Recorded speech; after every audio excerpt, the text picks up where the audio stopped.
It's Over the Pond with Fraser and John. Quack.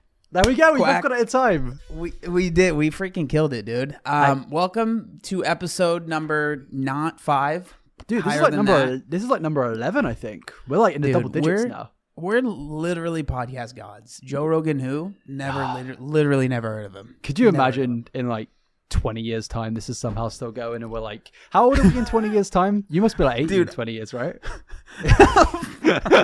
Fuck off, dude. No, I would be 52. Oh, that's crazy. 52 is crazy to think about, actually. Yeah. I would be. That's kind of terrifying. Wait. I'm only like, what, 4 years older than you? How old are you? I'm 21. Okay. I'm like 22. Like. Oh, okay. No, look. I'm 20. You look no, terrible for your age. I do. I look fucking awful. COVID hit me hard, man. I was 16 when COVID started. But no, I'm 28. I think I'm 20. I'm either 28 or 27. I know I'm old when I've gotten to the point of where I start to forget what age I am.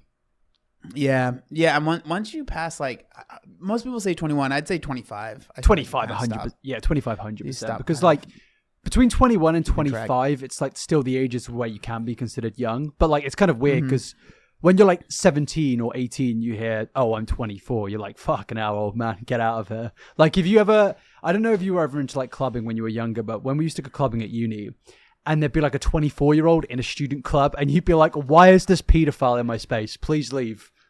But dude, no, I've never been into clubbing, so that's never been too much of an issue for me. Oh, I was too into it when I was younger. I hate it now. Like, I literally tweeted on my private the other day. Yeah, I saw that. Yeah. Yeah, it was because I was like coming home from, like, I like going out for drinks with friends, like going to the pub or something like that, like a proper British geezer. But I was coming home, getting onto the underground, and I was like walking through Shoreditch, which is East London, and it's like a big nightclub area. I like Shoreditch, but at night it's at hell on earth. It's just like clubs everywhere. People like sprawled on the streets because they're coming out of the clubs, going into the clubs, and I'm just looking at them, even though I was in that exact position like 10 years ago, with just pure disgust. Like, why are you guys doing this? I am just embarrassed, but you know, I was doing the exact same thing. It's just a very sweaty. And just, I mean, the entire environment is just horrible. Like when I got dragged into a club last year, and I was kind of looking around, being like, all this is here is just like men desperately trying to have sex with someone, like desperately, like to a point of where it's like, oh my god, it's so obvious. What are you doing? And then, to be fair to the women in there, they kind of look like they're all having fun. They're in like little groups and stuff.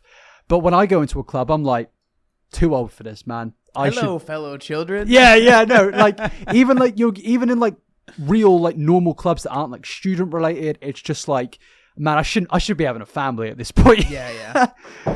I think like with that, I think it's like fine that my phone dropped. Sorry. Sure. It's fine that, like, you know, young people have a place to go, you know, and so it's like, but it is so unbelievably weird when there is a dude that is like my age, right? Because as we've confirmed, I am the geezer in this podcast. You know, like 30, like if you're 30 plus, going to a club that is clearly marketed and like meant for college age or just out of college, the vibes are strange to me, man. Like it's just like, it's one thing, there's plenty of bars, right? And even probably I don't know, because I literally have never been part of, it's never been something I did. It's actually something that I think about, and it's like, at the time, I think in my head, I was like, oh, you know, I know I'm 21, but I'm like, this was like, because I lost my weight when I was 20, like around that time. And so I remember when I was 21, I think I went out to, it's a chain here. I don't know if they're still really around, but it was this chain called On the Border, which is like crappy Mexican food. Like it's like Applebee's. Have you ever been to Applebee's? Do you know what that is? Dude, I've been to Applebee's. Chili's? I fucking love Applebee's. So it's basically that, but just like Mexican food is basically what I think On that's the Border first time is. you've said to me, "Have you been to this American thing?" And I actually have been able to say, Yeah, "Yes, nice. I have." Yeah. I think so, I went for breakfast at Applebee's, and it was nice. It was just like pure breakfast. like yeah, Do they something have like. breakfast at Applebee's? I think it. Mate, let me Google it. I didn't even know. Maybe Applebee's Denny's. breakfast. I've been to Denny's as well. Yeah, Applebee's have breakfast. I think. What? Do they? What? Maybe I didn't get breakfast there. I did eat at Applebee's. I know that 100%. Okay, well, but yeah, so it's just like not a great, it's like a chain kind of restaurant thing. And I think I got so I've never been a drinker. I think I've been drunk like 3 times in my life. No and I'm pretty sure all of way. those times, were before I was 21, which is another thing. That's crazy. But I think I got a Long Island iced tea, and I was like, "Whoa, this thing is strong." But yeah, that's what I did for my 21st birthday, and even that, like, my friends had to convince me to do that because I was just so like, I'm a healthy guy now. I don't freaking do anything.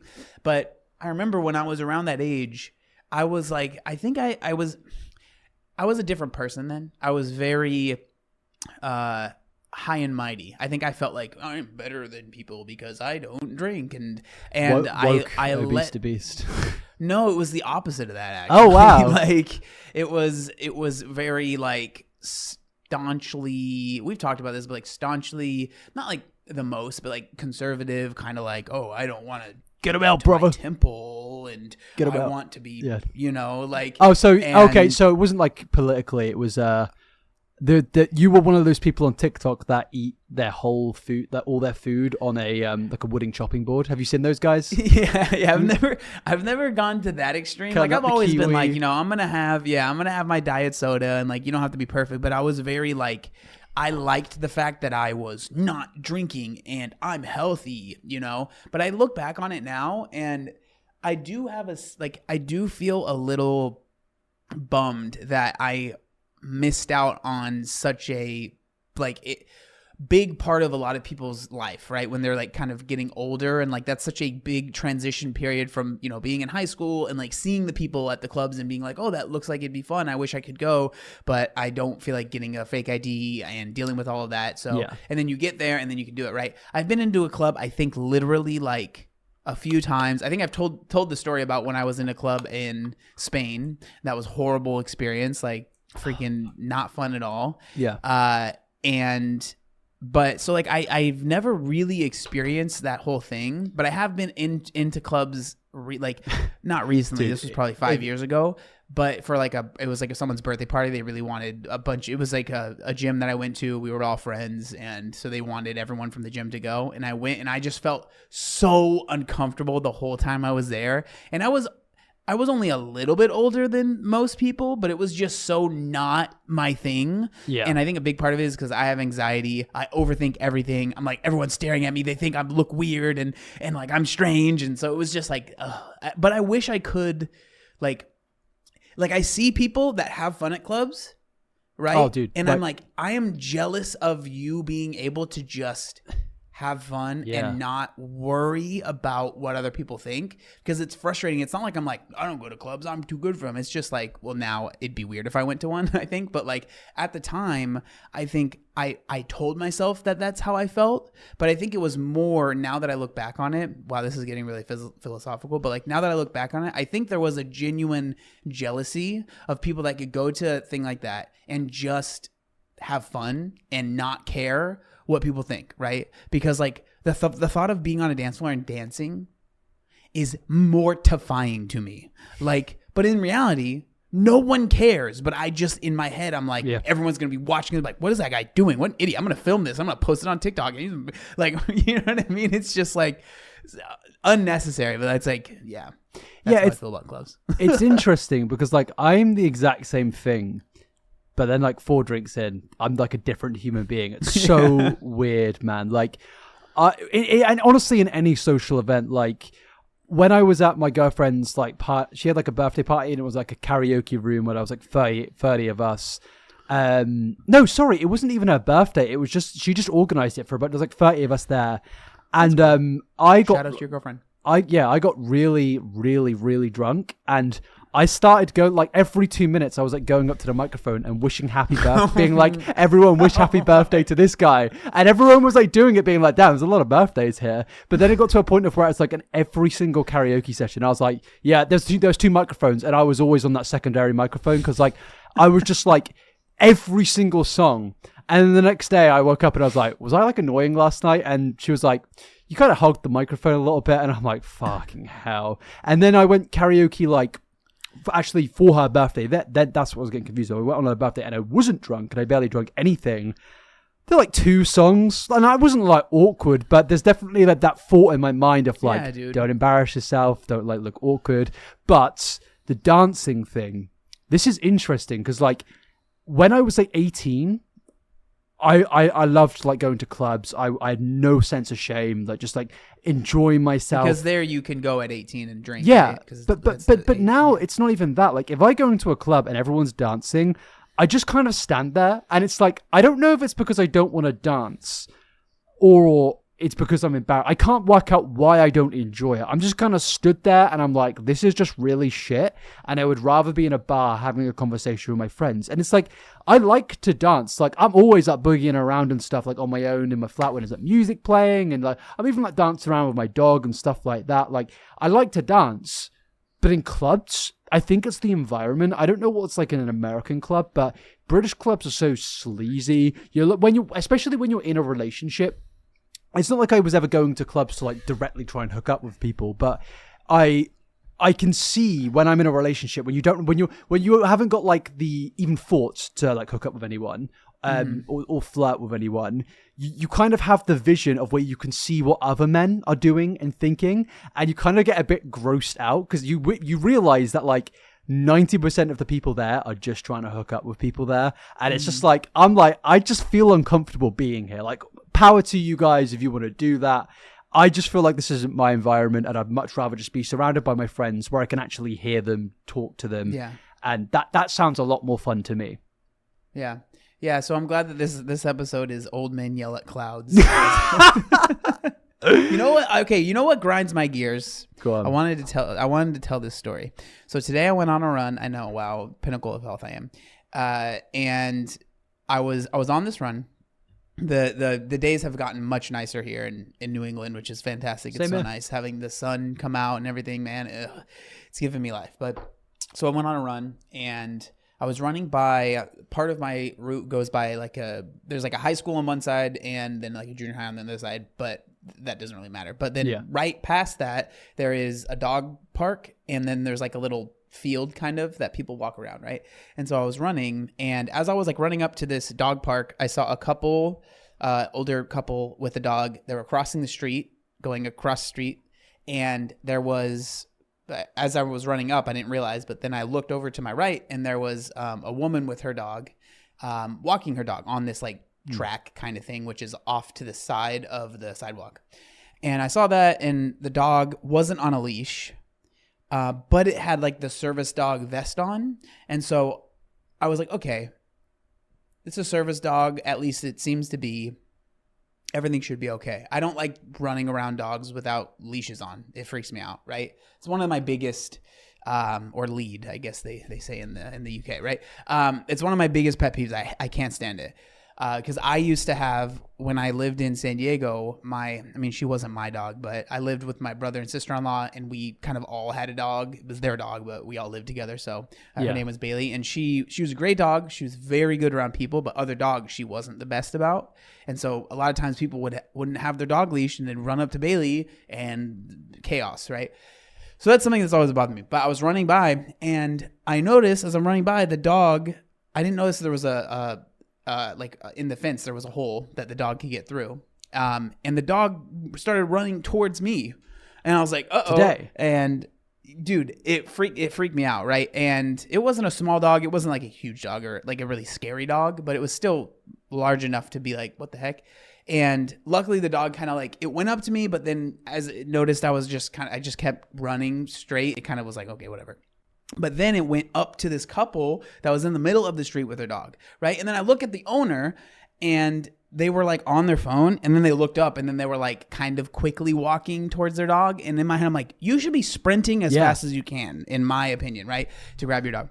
And nothing ended up happening. It's really not that great of a story, but it was just like, it's something that happened to me today. And it was one of my biggest pet peeves. Okay. When you don't leash your dog, especially if your dog, one, clearly isn't super well trained. And then the cherry on top is if you are not paying attention. Like, this person was looking at their phone, and then they noticed after the dog had gotten out of this fenced area and was in the middle of the street. You know? I completely get what you mean, man. Like, I constantly have Kenji on a lead or a leash because I know that if he gets off that lead, like he probably won't do anything bad, but firstly, I'm not going to be able to get him back. His recall is terrible. Like, Shibas are pretty notorious for having terrible recall.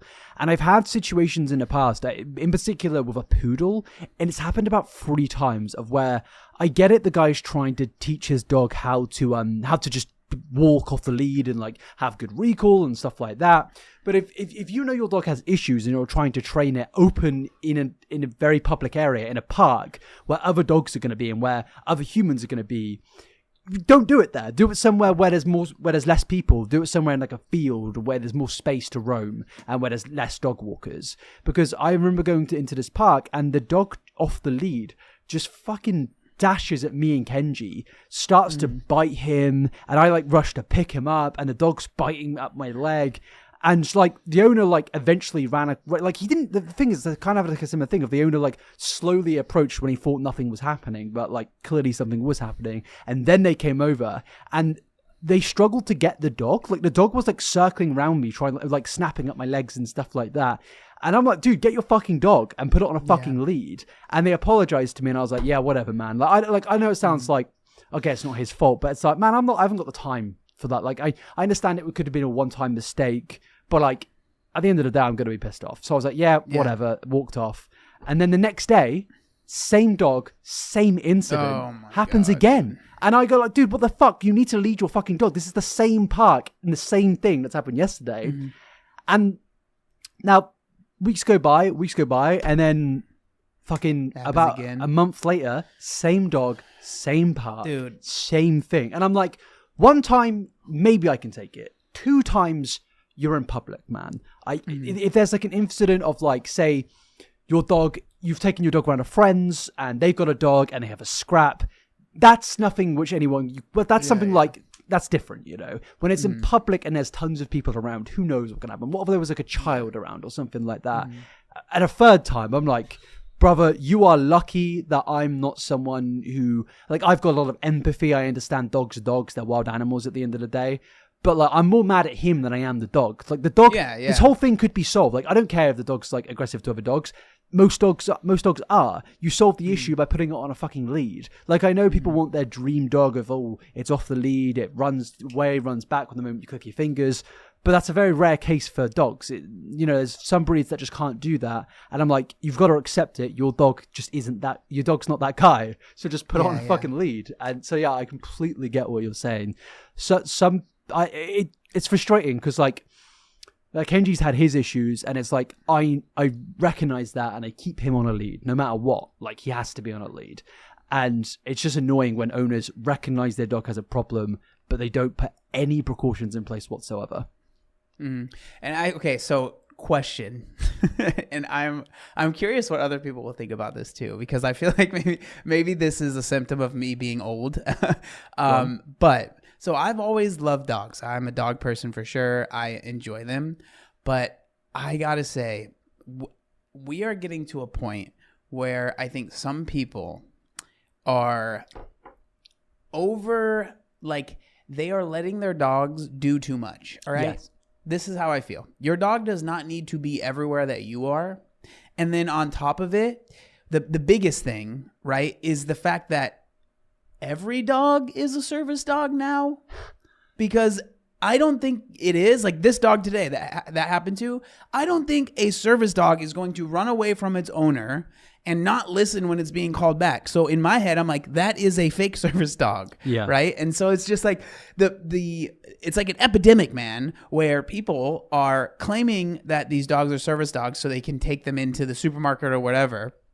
And I feel like that's detracting from people who actually need a service dog, because I know that there are plenty of people, like maybe it's a seeing eye dog, maybe it's something like they genuinely need a dog that helps them with getting around, versus people that just I feel like I might get in trouble for this. No, go on. I have anxiety, okay?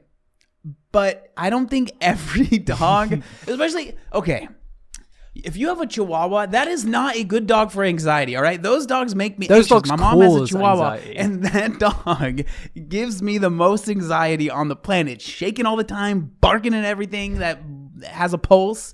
And I'm like, I'm sorry, this is not a service dog, okay? And so that's just my 2 cents with the whole service dog thing. I think it's gone too far, and we need to rein it in, and we just need to be like, hey, we need to have some better rules on this, because I don't think a dog needs to be in every single place that other humans are in. I think we also need to Okay. really think about Chihuahuas, because they are fucking mutants, man. They are fucked up. Like, you got to really think where they've came from. Wolves, Oh my dire gosh, wolves, dude. man. And now we've got this fucking little, like, there's no like Rat. short word to, like, they're just like, I know the word cunt is like a bit more mean for Americans, but they are just little cunts. Like, there's never been a good Chihuahua. Even if like someone's listening, like, oh no, my Chihuahua little princess, she's great. There's like, yeah, to you. But I'm sure if you like, if that Chihuahua went near any other human being, or even like which is on a bad moment, that Chihuahua just turns into a fucking rabid little Imagine rabies if- infested dog. Imagine if Chihuahuas, and the way that they are, right? If they were 150-pound dogs. Dude, That would I be don't need to terrifying. imagine. Have you ever seen have you ever seen the Scooby-Doo movie when Scrappy-Doo becomes a fucking like 200-foot monster? That's what it becomes, bro. That's what happens. Dude, yeah, I like dogs, but you know, we need to have a conversation. But yeah, it is interesting, right? Like, I mean, I don't know the whole history of dogs, but when it, like, you know, with some of, like, because there was, man, I feel like I'm gonna make people mad that have certain breeds of dogs. I'm sure your dog is great. I am not talking about your dog, okay? Unless If you it's a have this type of Chihuahua, dog. then we are talking But- about it. But there was a time when I really, really wanted a French bulldog. And like I really wanted, but the more research I did, I found out there was just like a lot of health issues that Yeah. apparently they have, and like pugs have similar ones. Apparently, like a lot of dogs that have like where the snout is kind of like pushed in and like Yeah. small. Apparently, those dogs have a lot of issues, and I was like, okay, maybe I don't want like that amount of responsibility. Yeah. You know, I'm not sure if I want to deal with that. And so now I don't really know. I think like if I do get an animal, maybe I'll get a cat, because that might be a little bit easier to deal with. Yeah, as I've gotten older, Especially in I've an apartment. Yeah, as I've gotten older, cats I really like. Like, I've grown up with cats, but I was never like the biggest cat person. But just as a bit older, I'm like, damn, cats are just like, you gotta respect them, man. They like just do their thing. They don't need any attention, and if they want attention, they'll get it. Whereas dogs, you need a lot of energy for any type of dog, because they're just big fucking love machines that constantly want to. I mean, that's kind of why I like Shibas, because they are more like cats. They did like Kenji just wants to be in his own space, and I kind of respect it. And I love golden retrievers, but a dog like that, they want so much love, and that's great for the most time, but it's a lot of energy, it's a lot of effort. But sometimes a cat is just nice to have there, because it's like you get your 10 seconds a day of like stroking the fluffy machine, and then it just goes away to wherever. Yeah. I like my girlfriend, for example, has really nice, like these two really sweet cats, but like you only see them like 10 minutes a day max, just because You're like, oh yeah, we have cats. yeah. They, I don't even know where they go half the time, but yeah, honestly, I mean they're outdoor cats, because she lives in like a very like a farmy area. There's like barely any cars or anything, so they've always been outdoor cats. Only thing is like one of them has this issue of where it like tries to kill birds. Like it like really try. I don't think it does, but you can see it's trying to. Yeah, and I'm like, yeah. I feel like maybe this cat needs to be locked up. But either way, they're pretty chill. I mean, I don't know. That's their nature. I feel like I don't know. I feel like that's okay. The only thing about a cat is that I just don't know if I'd want to deal with the litter box situation. I know there's like a lot of, I know there's a lot of like more like automated things now, based because like I had cats growing up as well. We had tons of cats actually, especially because we had cats that would have kittens, and then we'd have to get rid of the kittens, or we'd have the kittens with us, and that was the whole thing. And so the litter box situation was never fun to deal with. So that's one that I'm not sure I want to deal with, and so that's why it's like the idea of a pet is nice, but I'm not sure if I want one. I think it would be cool to have a bird. As I've gotten older, birds are cool, man. Like I used to when have I'm a walking bird. around, yeah, we did too. I had a bird. His name was Bobby, or she. I don't know. We don't know if it was a boy or girl, honestly. But they were awesome, man. They were so cool. They were a parakeet, and they were so smart, man. You could like whistle a tune to them, and they'd whistle it back. I had a parakeet as well, man. Awesome, dude. buds. He was cool, but he was an escape artist, brother. Man, the amount of times that bird flew away, and my dad actually had to save him a couple times, even though my dad didn't live with us. But we would be like, "Hey, can you find the bird?" I think the one time he got away, and I'm pretty sure he became like someone's lunch, probably another bigger bird's lunch at one point. And that was a sad day, but yeah, we had the exact same thing. Like our parakeet had got away. Now parakeets in the UK, it's really weird. In West London, they are there's wild parakeets. Like you would be in a park in London, and like a green bird will land next to you, and it's like it feels like you're in a completely different country. And apparently, it's because like 100 years ago, some rich family just released a bunch of parakeets, and there's no predators to kill them, so they just kind of like repopulated, and now they're everywhere in London. If anything, they've become pests. They're like basically green pigeons, and I kind of wonder if back home where my bird went like missing, maybe he met another parakeet, and maybe they had parakeet babies. And who knows? In 100 years, I will be seen as the man that spread parakeets. It's your fault. Yeah. I blame you. Yeah. But yeah, I think I don't know. We'll see. I saw one of my friends. I was in their stream, and they were like, "Oh, my iguana or something like that is getting out," and then they picked it up, and this thing was humongous. It was like a dinosaur, bro. I was not expecting it. It was like big, like as big as bigger than their head. This thing was huge. Yeah, I sometimes see people on TikTok like living with these giant fucking lizards, and I'm like, dude, you've got like an actual dinosaur there. That's crazy. And like, I know they're like trained and harmless, but they look scary. Like I don't know if I could own one, because there's this one guy who I follow. The lizard he's got is massive, and it just kind of like plops around the house, and just like when it sees him, it just like looks up at him like dead in the eyes, and it starts like. He starts like nodding his head like that, and people in the comments being like, he's being aggressive towards you, and I'm like, dude, what the fuck do you do when the giant lizard walks into the hallway and just starts fucking nodding at you? Like, what are you gonna do, dude, man? That shit's gonna fuck you up. Yeah, no, thank you. That's scary stuff, man. Like if it's bigger than my arm, that's a no-go for me. Yeah. As far as like a lizard is concerned, no, thank you. Yeah. But firstly, before we go into any topics, I do just want to say to listeners, was meant to mention this earlier, we are actually going to make a day of the week which we upload these on, and I think we agreed that it's Friday. It's probably not a good start that I said I think. It's definitely Friday. We're going to try, we will upload an episode every Friday, and just because I think it's just good to have a day where people, can look forward to it, and we can also just like make sure that we know what day it's going to come out on. I think it will make it easier for like recording sessions and stuff like that. Like we're recording this on a Wednesday, we can edit it tomorrow, then it can come out on the Friday. So yeah, we're going to try our best. No promises. Yeah. I am actually going to Turkey next week, so we will have to record. Oh, you are? Yeah, only for 5 days. So we'll have to record probably on like Tuesday or Monday. So that's probably going to be fine. But yeah, either way, I'm sure it'll work out, hopefully. But yeah, I just wanted to say that. But secondly, been a lot going on in the social media space recently. In particular, I don't know if you've seen all the stuff with James Charles recently. I've seen like bits and pieces about like, it was something about like a ex-friend of his and something like that, right? Yeah. So do you want to come onto the screen share right now? Yeah. Can you see it? Can you hear this? I can see it.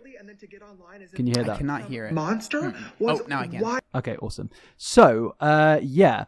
Basically, there's been this big-ass situation with James Charles where, I mean, we can just kind of like watch a bit of this video. I don't feel bad watching someone else's video because I know this person. I actually have done a whole singular podcast episode with them. It's a real friend, Jake Baz.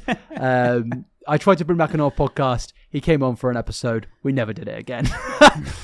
But yeah, so we're gonna allow Jake to explain the situation, and a big warning to you in particular and to the American viewers: this man is arguably more British than me. Like he's got way. No. yeah. I mean, sorry, I don't believe let's hear the accent. You ready for this? Yeah.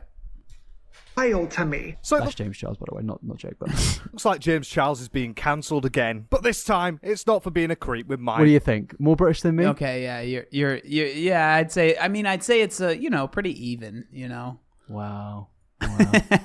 People say he's like a mini me because he's got the same glass. We have the actual same glasses frame, and we both hold a microphone. Therefore, we're basically twins. I don't think he looks anything fucking like me, but We all look the same, man, right, let's continue. It's for supporting and sleeping with abusers in one of the most disgusting scandals he's had yet. So basically, yeah, he was like accused of sleeping with a person that's now, I think, gone to jail. So there's this influencer called Taylor Malik. She accused her ex-partner, and who is a famous influencer, of a bunch of things. And basically, a lot of accusations went around that James slept with this person or housed this person. We'll just get the full context now. And with the situation getting messier every day, we've really got to ask, why is James Charles still here in the first place? So everyone, welcome. I think that's the thing where it's like, wait, people like, fair play. James Charles is much more famous than I have ever been as far as YouTube is concerned. But like, I feel like this person has been canceled. Yeah. How many times? I don't understand how he keeps I say keeps on getting away with it. There was one singular moment where there's like news articles where he admitted to literally, how do I say it? Like without getting like, I mean, to be fair, I swear loads in there. He admitted to messaging kids pretty much. Well, I say kids, it was a 16-year-old. But either way, he admitted to some pretty serious things and some true gooner behavior for sure. Yeah. Welcome back. I am Jake Baz, and James Charles is in hot water once again. The makeup influencer turned inappropriate child messenger has once again. I do love that description. Makeup influencer intern child messenger. It's a good way of putting it. It's a good way. All right, let's get to the main stuff. So yeah, this is what happened. Stuff come out about them. It is so messy. There's so much to get through here. So if you enjoy the video at any point, please do hit the like button and subscribe if you're Jake, not. we're a minute in, mate. Get to the fucking point. Helps out the channel a lot, and I would love to see you back for future videos on people that are rotting like James Charles. So to unpack this mess, Are you coming back anytime soon? Yeah, dude, I'm here. I'm here for it. Jake, I'm gonna subscribe right now. I should have also said, yeah, we're actually trying our best to watch things on because we thought it'd be good because like we talk, we know that's great. You guys love our voices, but we thought it would be good also just to like get some content on screen, make easier for us to kind of bounce off it and just especially with things we don't know that much about. Because yeah, I mean, especially because a lot of times like I think this said this when in reality it would just be easier to put the video up and then there you go. We don't. I mean, other podcasts do it. I think we're completely entitled to do it. It's just a case of. Is my screen recording going to work? I hope so. Yeah. Grim situation. We really have to go back to the start, which starts with Kayla Malik. Because this entire scandal wouldn't have actually started if it wasn't for a terrible situation that she experienced. Kayla has been friends with James Charles since, about 2023 it looks like. So they've been around each other for ages. They've known each other for quite a while and they've seen each other quite a few times. Just noted this is in August 2023 and Kayla Malik was freshly 18. So that's yet another thing of James Charles being around young teenagers. I mean, to be honest, I think the main I've been calling out James for like a long time in the sense of I don't understand how he has continuously made friends when there are so many news articles out there just stating James Charles is admitted to messaging underage people. Like sorry, go on. I think it's one of those things where it's just like when you are so popular like him, I mean, people like that just. People want that, right? People want to be around someone that is that popular. And so I wouldn't be surprised if it's just like people want to be around him because he's so popular. You know what I mean? I'm looking up James Charles. I don't even know how old he is. He's 25 years old, it says. Yeah, 25. So, being around people that are freshly turning 18 is a little weird. I don't think it's the end of the world, Yeah. especially because they're in the influencer space. I think it's a case of like, oh well, they're probably working together and stuff like that. But if you're like trying to actively befriend younger people, it is a bit weird. Especially, I don't really think a 25-year-old in the normal non-influencer world has much business with an 18-year-old unless they have like a sport connection, a hobby connection, or something on those lines. But yeah, I mean, we've seen in the past James actually admit that if he was going to like go for someone, he would try and find someone younger. I believe he admitted that on Logan Paul's podcast. And again, it's just like, how are we still doing this, man?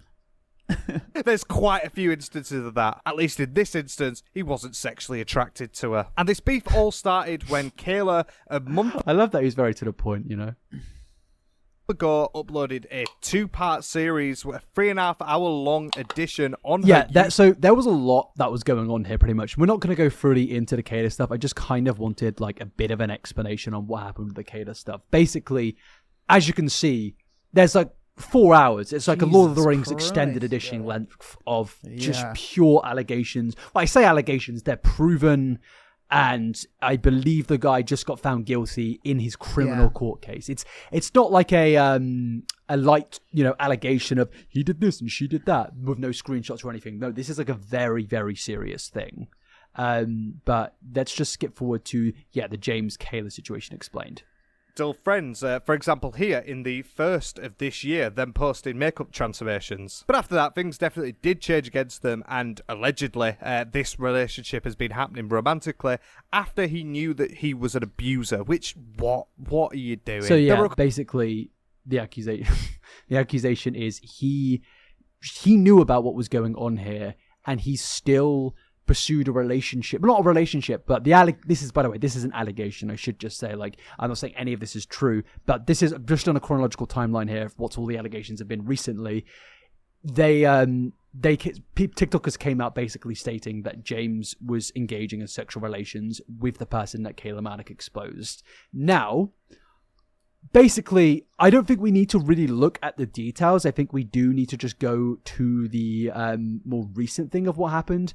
And pretty much, it's James actually came out not debunking. He came out against all of the things being said about him. Because pretty much the person that accused him went on a YouTube channel's like podcast or whatever called Be Better. And he did an entire video where he basically called James Charles, I guess, an abuser, enabler. And it was just, it's a really weird scenario because you have a very serious situation. I'm not trying to defend James here, but it very much felt like there's a very serious situation here, which is kind of being spun into YouTube drama when it really shouldn't have. And now all of this has kind of erupted into more drama of where the person that originally accused James Charles of protecting this abuser himself, he is also facing allegations. It's a really fucking weird situation. Well, yeah, and it's just like it ends up taking time and attention away from this very serious allegations that were happening with you said her name was Kayla, right? Yes. It takes away from her experience and like her talking about this now, because now everyone is going to, and maybe we'll be part of this, right? But now everyone is going to be talking about James Charles, using James Charles in the thumbnail and title, and using that as a way to garner attention for this thing, right? And like, I guess you could argue that, it's good that this is just getting more attention in general because now more people are learning about this. Yeah. But just because something is getting more attention, that doesn't always necessarily mean that it's good, right? Like this guy's life can be ruined by just being found guilty and going to jail. The public shaming is good, but that is not the most important thing, right? And I would assume, obviously I've never spoken to Kayla, but I would assume that in her mind, she thinks the most important thing is that he gets trialed, right? Found guilty, and then he has to pay for those consequences. That is much more important than a YouTube video comes out about the situation. You know what I'm saying? And it does kind of feel that the situation around the abuser has now I think it says James Charles in trouble after being exposed by Zach Kellers and Kayla Malik. So I think Zach is the person in this podcast, but the actual abuser is called Evan Johnson. And it kind of feels that the story is no longer focused on Evan and it's more focused on James. And honestly, like, again, I'm not a defender of James in any sense, but from what I saw in this situation, there were some very dodgy texts. So I believe there was a text he sent to Kayla, James, by the way, sent this to Kayla, of where he said something on the lines of, can I have him now, after he found out that they'd broken up and he was like a terrible person. And I think it was meant to be like a joke that he was saying, but it's definitely a really weird thing. But personally, when I saw all of the situation coming out, I was more focused on the fact that there are all of these influencers friends with this guy who has been exposed for messaging kids. And I was kind of not really miffed about the situation that he'd been possibly protecting a predator, mainly based on the sense of there really wasn't much evidence. There was this interview here, which I don't really think there's many screenshots provided. It's more just like a sit-down thing, and it says investigating James Charles. And it did go down really well, don't get me wrong. Yeah, but the like-dislike ratio is pretty positive from what I see. Yeah. But at the end of the day, it's just, I don't know. It's a bit of a weird situation. Now, the comments here, this guy says this guy's just jealous and probably has always been in love with Evan. The irony of these two, so the comments are kind of flipping. So you're going to talk about how Zach made this whole thing about him and turned out to be a piece of shit and a pedo like James. So yeah, pretty much, I think this Zach guy has also been exposed for some things. Again, don't know if it's true, but it just kind of felt that this was now becoming something completely different. And I don't know, man, like, what do you think? Even with like a little bit of evidence out there towards James of maybe doing some of these bad things, do you think it is a bit weird that people are kind of focusing on that rather than the actual person, Evan Johnson, and what he's done? Yeah, I think, like, I understand maybe where people are coming from, but at the end of the day, this is the way that I see things, is that I think the internet likes to turn someone into like a Disney villain. Where everything they do is bad and there's always bad intentions. And I don't know much about James Charles. I've seen some of your videos about him, and I've seen some of the, the public sentiment about him being, weird, messaging younger people. I remember the whole Bi Sister drama and like how like that, it was just so interesting seeing how people were so against him and then completely for him and then it switched and then switch, you know what I mean? And so, but I think that with this, I think like James Charles can do something that's positive or good, but that doesn't make him, and even acknowledge that this is what's, I'm going to go on a tangent, but whatever. Cool. This is one of the most frustrating things with the internet, and especially like, even like commentary stuff, because I make commentary videos nowhere, they're not the most popular thing and they're very niche, but like one of the most frustrating things to me, and I'm very lucky that it seems that most of my audience understands that, but it's like if you at all say anything positive about someone that the overall sentiment is negative, or right? even like just all the videos, or even just a neutral comment, like me saying, I don't think that we should be focusing on James Charles here because in the first place, he shouldn't have had this platform to even be suggested of doing these things. I think that people will get mad at that, being like, well, there's the messages of him saying, can I have him now? I understand that. I do. And you can be mad about that and you can speculate about that. But I just feel like it should be focusing on the main story here. But sorry. Just the stuff like, I get what you're saying in terms of like, if you speak against the narrative of this Disney villain, people get very frustrated. Yeah. Well, and it's just like, I think people just really want to see other people kind of burn, almost is what it feels like. And like, that's one of the hardest parts about, for me at least, making YouTube videos that I am proud of and I don't feel ashamed about, right? And so like, for me, a big part of that is trying my best to be, I don't want to say neutral, because sometimes someone doesn't deserve you to be neutral. Sometimes it's very clear. Okay. Yeah, like for example, my video today about someone called Zoe Laverne. She was caught grooming a 13-year-old. There were videos of her, photos of her. it was a slam dunk situation. There's no Yeah. case of me needing to be empathetic because there isn't any empathy there. There's no case of me needing to be like, oh, what about this? There's this what about her side of the story? It's like, no, this is a slam dunk case. But I think the problem is when there's like a big situation on the internet, it's almost like there has to be one narrative and one narrative only. And again, maybe this James situation isn't the best example because I can get why people think that he's done bad here. I do get that, and I get why people don't trust him and his response, which we'll get into in a bit. But at the same time, it just feels weird. Sorry. Carry on. Well, and it's just it feels like people are their attention span is so short, and so it's like, oh, I've decided that I don't like this person, right? And everything they do is wrong, and I hate everything they do.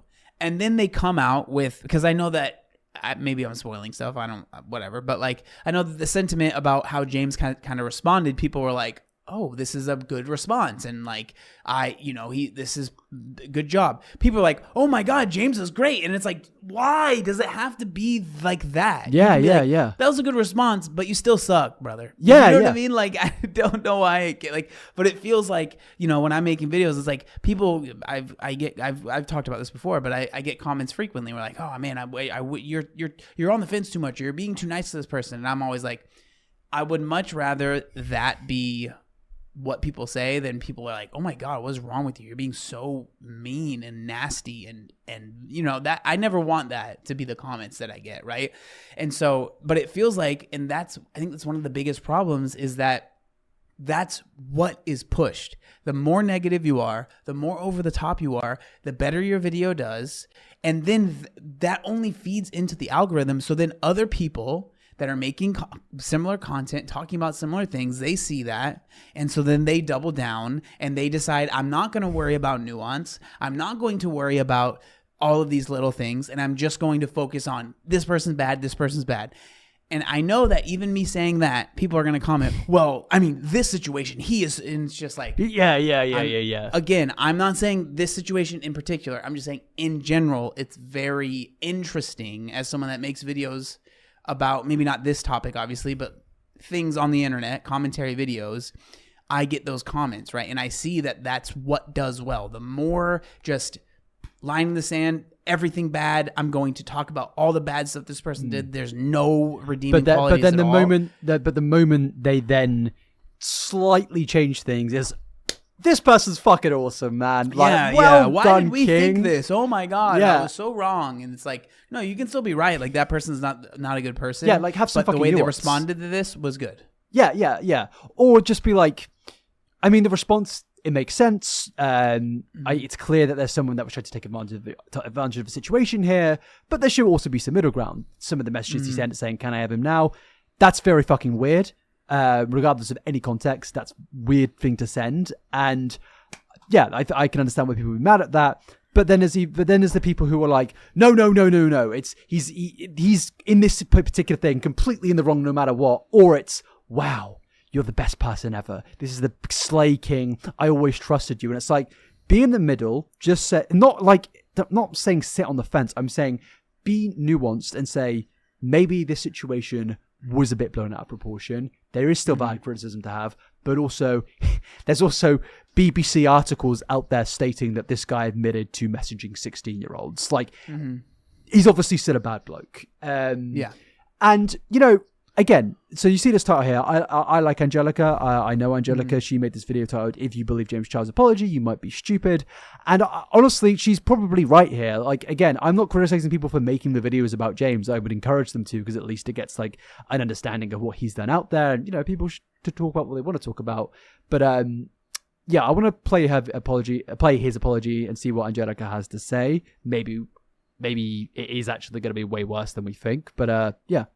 Way, shape, or form, let me make that clear. I don't support him, I don't support violence against women, and I sure as hell do not support the disgusting, deplorable, violent, heinous acts that he committed against Kayla Malik behind closed doors. I really hope and pray that when this goes to court this week, Kayla gets justice for what that man put her through.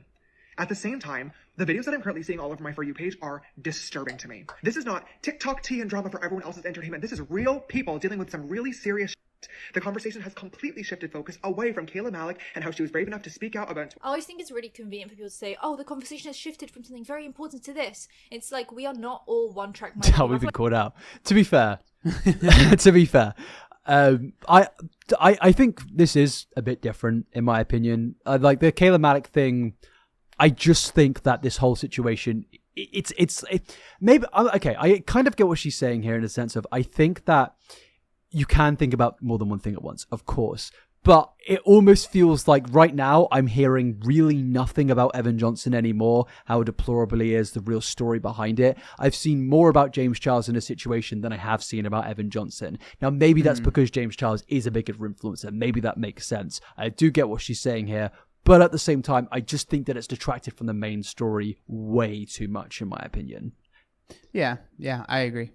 This can do. I feel like I've been saying that through all the big dramas. Everyone always uses that as an excuse to be like, let's focus But on she is this. also right in this too, in a sense of there have been so many situations where somebody gets exposed. Like I remember when Jeffree Star got exposed in 2020 during this, like the second Dramageddon, and in his apology video or response video, he was like, "Yeah, all these bad things happened, but also there's the thing going on with Black Lives Matter right now. We should be focusing on that." And it's like, brother, that is not even fucking relevant. Yeah. And it's like that's like a different scenario when you are actually taking things that has no correlation whatsoever as a way to get away with things. That's obviously insane. And it's like when people are like, well, there's a war happening in Gaza, right? It's like, I mean, yeah, you're right, Yeah. but like that has nothing to do with the situation that we're talking about, right? Yeah. Like, there's like, what is the clip of there are children starving in Africa, Kim or whatever, or Chloe or whatever, whoever it is, and one of the Kardashians. It's like, I mean, yeah, you're right, but like, Yeah, I mean, you can be talking worried. about- Yeah, you can deal with your own personal things, have your interests, and it doesn't have to all be focused on the bigger picture.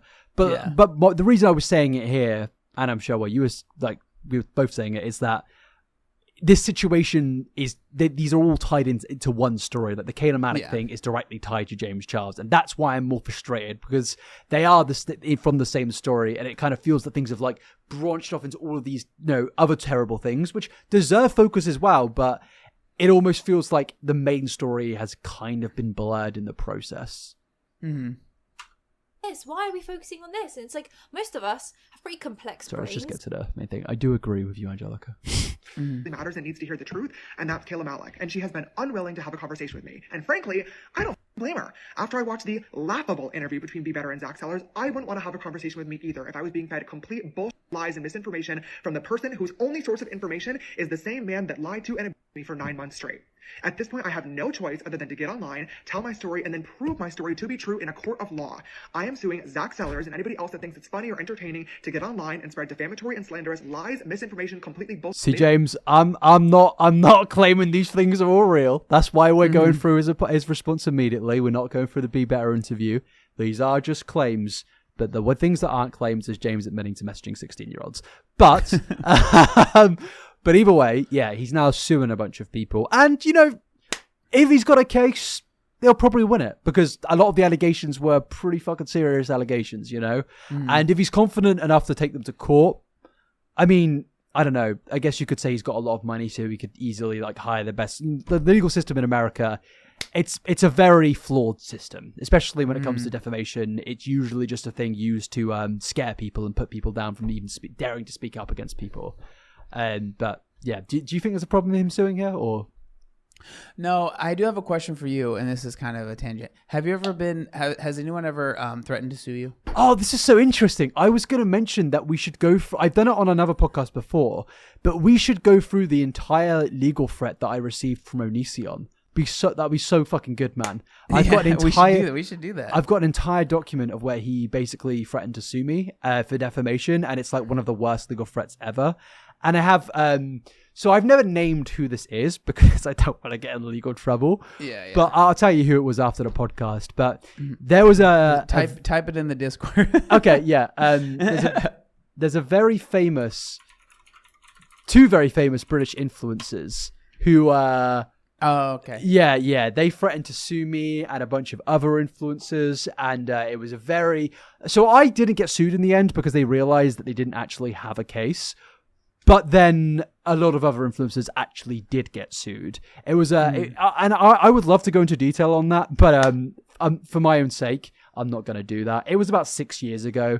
But the funny thing is when it happened, the YouTuber rings my phone. I don't know how they got my number. Maybe it was through someone that I know. Dude. They FaceTime me on my birthday. I'm at my birthday dinner, and they're like, "Yeah, I'm gonna sue you." And I'm like, I mean, I kind of respect the balls for doing it face to face on FaceTime, but I'm also like, brother, I'm eating like a steak right now at my birthday dinner. This is my 21st birthday. Please, Oh, like, wow, yeah, dude. yeah. But I got that legal threat. But then I kind of like went through Were you scared, or Yes! were you just like, oh, dude, you were, oh, dude, he's that a sucks. multi-millionaire, one of the most Yeah, known yeah. YouTubers, I mean, ever. Like, Yeah, like Yeah. he's I'd say like he's one of the originals, right? Like, I mean, you know who they are, right? yeah. I mean, I can't believe Rhett and Link would do that. I can't believe PewDiePie did this to me, man. But yeah, it was a fucking terrifying moment. So when James Charles is threatening to sue people like he is here, I can't help but think he's weaponizing his ability of having Yeah. so much money where he can sue people. But either way, maybe he has a case. I don't know. Let's continue. Made up stories for the sake of views, likes, engagement, and galaxies. I'm done. This all started at the beginning of 2025 when I reached out to Kayla about her and Evan being in a Valentine's Day video together. She told me she couldn't. She was crashing out because they had just broken up because he was crazy.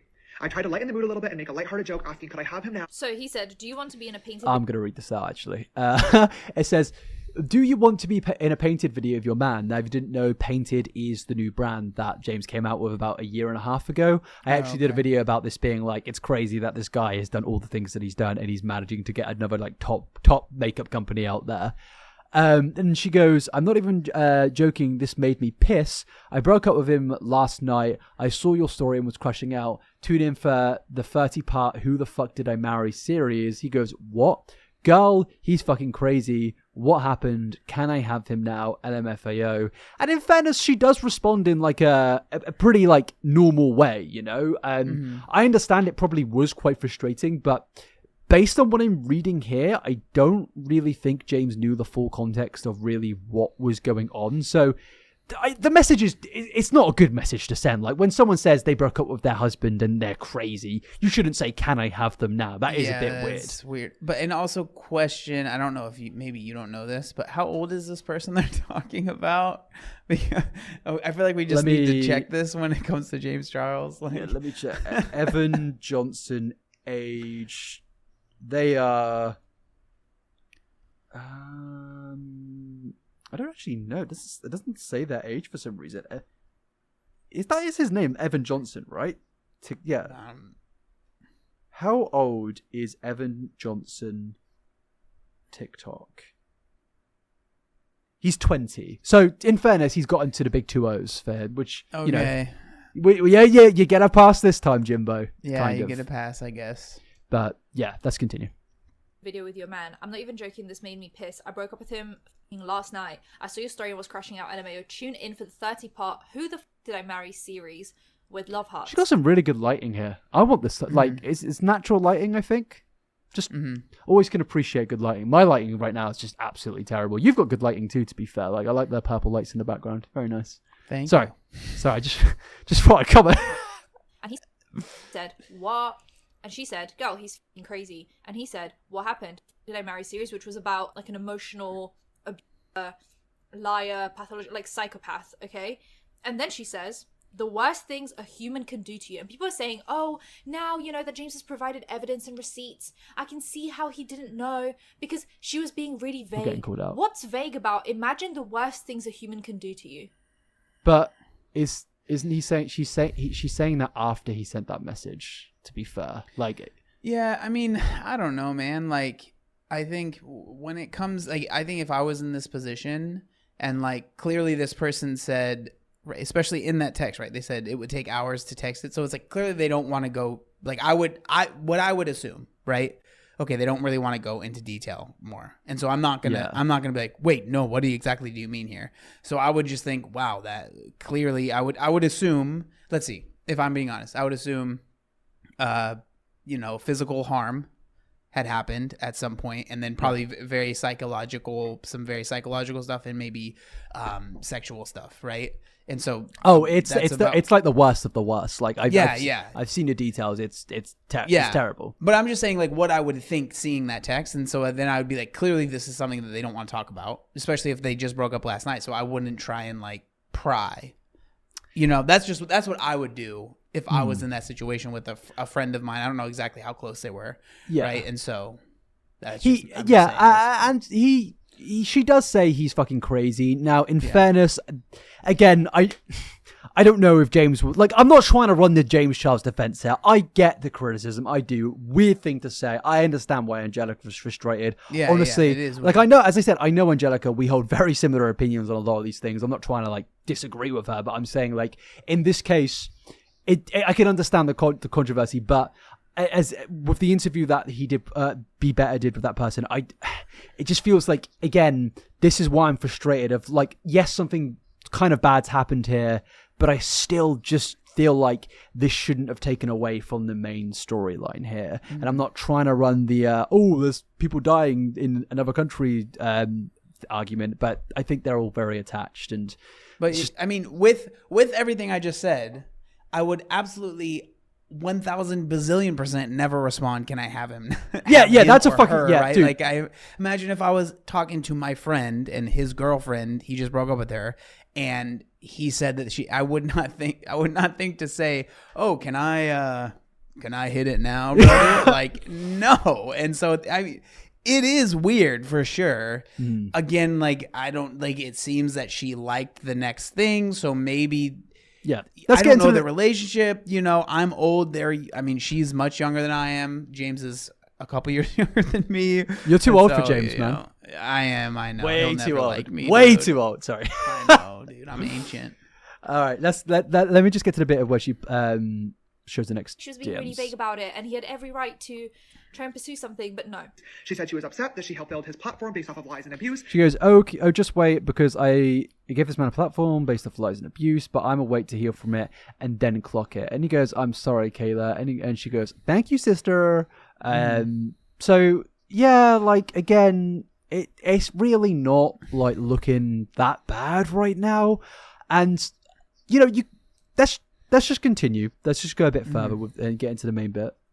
I genuinely interpreted these messages as a messy breakup. Maybe he cheated. Maybe they got into a drunken argument that... The worst things a human being can do to you. Now, again, he shouldn't have said, like, the thing of, what's it called? He shouldn't have said, can I have him now? He shouldn't have done that. But I just don't feel like... He clearly said sorry. And this is my problem, man. Am I in the wrong here for just thinking like this isn't that big of a deal? There are some weird messages, should be criticized for them, but I'm the first person to jump on the James Charles train, man. I'm working on a video right now where I'm planning on going through like the entire saga. If I get around to making the video, like, I'm going on holiday next week, maybe something bigger will come up. But like, I've got plenty of videos where I'll call out James, and I'm not like looking for things for him, like, oh, he's done something terrible here, I hope this will be great for my video. But because if I was doing that, I would love to jump on this and just be like, yeah, fuck James. But I mean, if I'm being completely honest, I know that you guys are like friendly or friends, and you seem to have a lot of similar thoughts, and maybe people will get mad with me, but like, I think that this is a little, I just disagree. Like, I think that it doesn't seem like he knew truly what exactly had happened. Yes, imagine the worst thing that someone can do, but that can mean so many different things to so many different people based on your relationship with them, based on how the person talks. Like, some people are unbelievably dramatic. Oh my God, the worst thing ever happened to me. What? I was late. Okay, it's really not that big. Again, I'm not saying it's the same thing, but like, to be like, you should have assumed that she was talking about this horrible, unbelievable, like, worst, like the nastiest, most disgusting. Like, I would not assume that. I would assume some pretty bad stuff, but I don't think my first thought would be the things that happened. And like, so that's where it's like, I think that this is where I think that she's probably made a lot of videos. Stop me if you want me to, but like, No, she's probably made it's a lot fine. of videos criticizing James Charles, and it would be probably pretty hard to make a video defending James Charles on her YouTube channel. And so it's probably easier to be like, nah, I just don't believe anything that he said. I think that, like, again, like I said at the start of this, and I had never seen her video. I think that someone can be shitty, right? And do a lot of crappy things like James has, but also in one situation not be the worst offender and like a terrible person, right? And I think that's kind of what happened here, in my opinion, from what I understand. Yeah, for sure. That's where I'm sitting. I think I agree with you. Like, oh, by the way, I was not clicking on Angelica's video to try and like know that I disagree with her. I was mainly just trying to like get see what other content creators think and stuff like that. And in fairness, like it feels like we're in the minority on this. There is some things that we should go through here. Like there are these text messages from Evan Johnson, apparently, which state things such as James Charles told me to be quiet as long as I can, no matter what. This was another issue, of course, but let's just hear what. I think these. I don't know if these texts are 100% real. Let's just listen to what Jake has to say. Them to be quiet, as well as saying because Kayla's got a huge fan base, it's really hard to get his truth out. Well, you went guilty, didn't you? Even though it makes me look guilty, you pleaded guilty. There's diehard fans, and then there's a justice system where you don't even go through a jury. You just say that I'm guilty. That kind of shows, that you were definitely guilty. I'm sorry I have to keep saying allegedly. I'm scared of getting sued. Because after this, that's exactly what James has done to Zach. He also shows a screenshot from Evan on Snapchat where he's talking about James basically Yeah, so again, there's no real proof that James said these things, and James has come out again against these. We'll go back to his response in a second, but it is a weird one because he sent this and it does look like James is communicating. But yeah, we'll go back to what James has to say. I'm just trying to get the full context out there in case people get frustrated and stuff like that. But yeah, so let me go to what James is saying here. He was at my house and I had to lie to her. I didn't know what to do. I think. For Kayla, you got a couple of texts there and back, but with Evan, you decided to start FaceTiming and then flying him out. What? When you've said yourself in the past that you are desperate. Sorry, I've gone way too far. And also playing down it by saying we've only met 3 times. Well, you might have spoken to that person daily for years and you're admitting that. But I don't know. That's just a potential. But if true, it doesn't admit what allegedly Zach saw. I really hate to admit it, but I did have a brief friendship with Evan Johnson that started and ended well before I ever learned about any of the violence that was going on behind the scenes. He reached out to me a couple of days later asking me for advice and told me the same exact story that Zach Sellers believed and then repeated on the Be Better podcast. He told me that he moved back to Nashville to go to church and get therapy and kind of become a better man. And he seemed vulnerable. He seemed real, and he seemed scared that Kayla was going to get online and start telling lies about him. And he knew exactly what to say to relate it back to a situation that I was in that made me have sympathy for him and be on his side. I feel so... Now, I think this is where a lot of criticism can come. Yeah, okay. This is making more sense to me now. Well, in a sense that's weird. Yeah. That's weird if, like, to be friends with the girl, right? With Kayla. Yeah. And to be, like, texting her saying, oh, my God, I'm so sorry that happened. And then the person, like... But this is what I was saying. This is why I'm not trying to disagree with Angelica, because I disagree with what she's saying in a text placement. But if what he says here, when I hear this and when I heard it when I first watched the apology, again, we don't know if James knew the full extent of what Kayla was stating originally. We don't know how friendly he was with Kayla, really. Were they just acquaintances? We've seen the videos that Jake played earlier. But at the same time, she first told him about this situation. She clearly was saying that bad things were happening in those texts.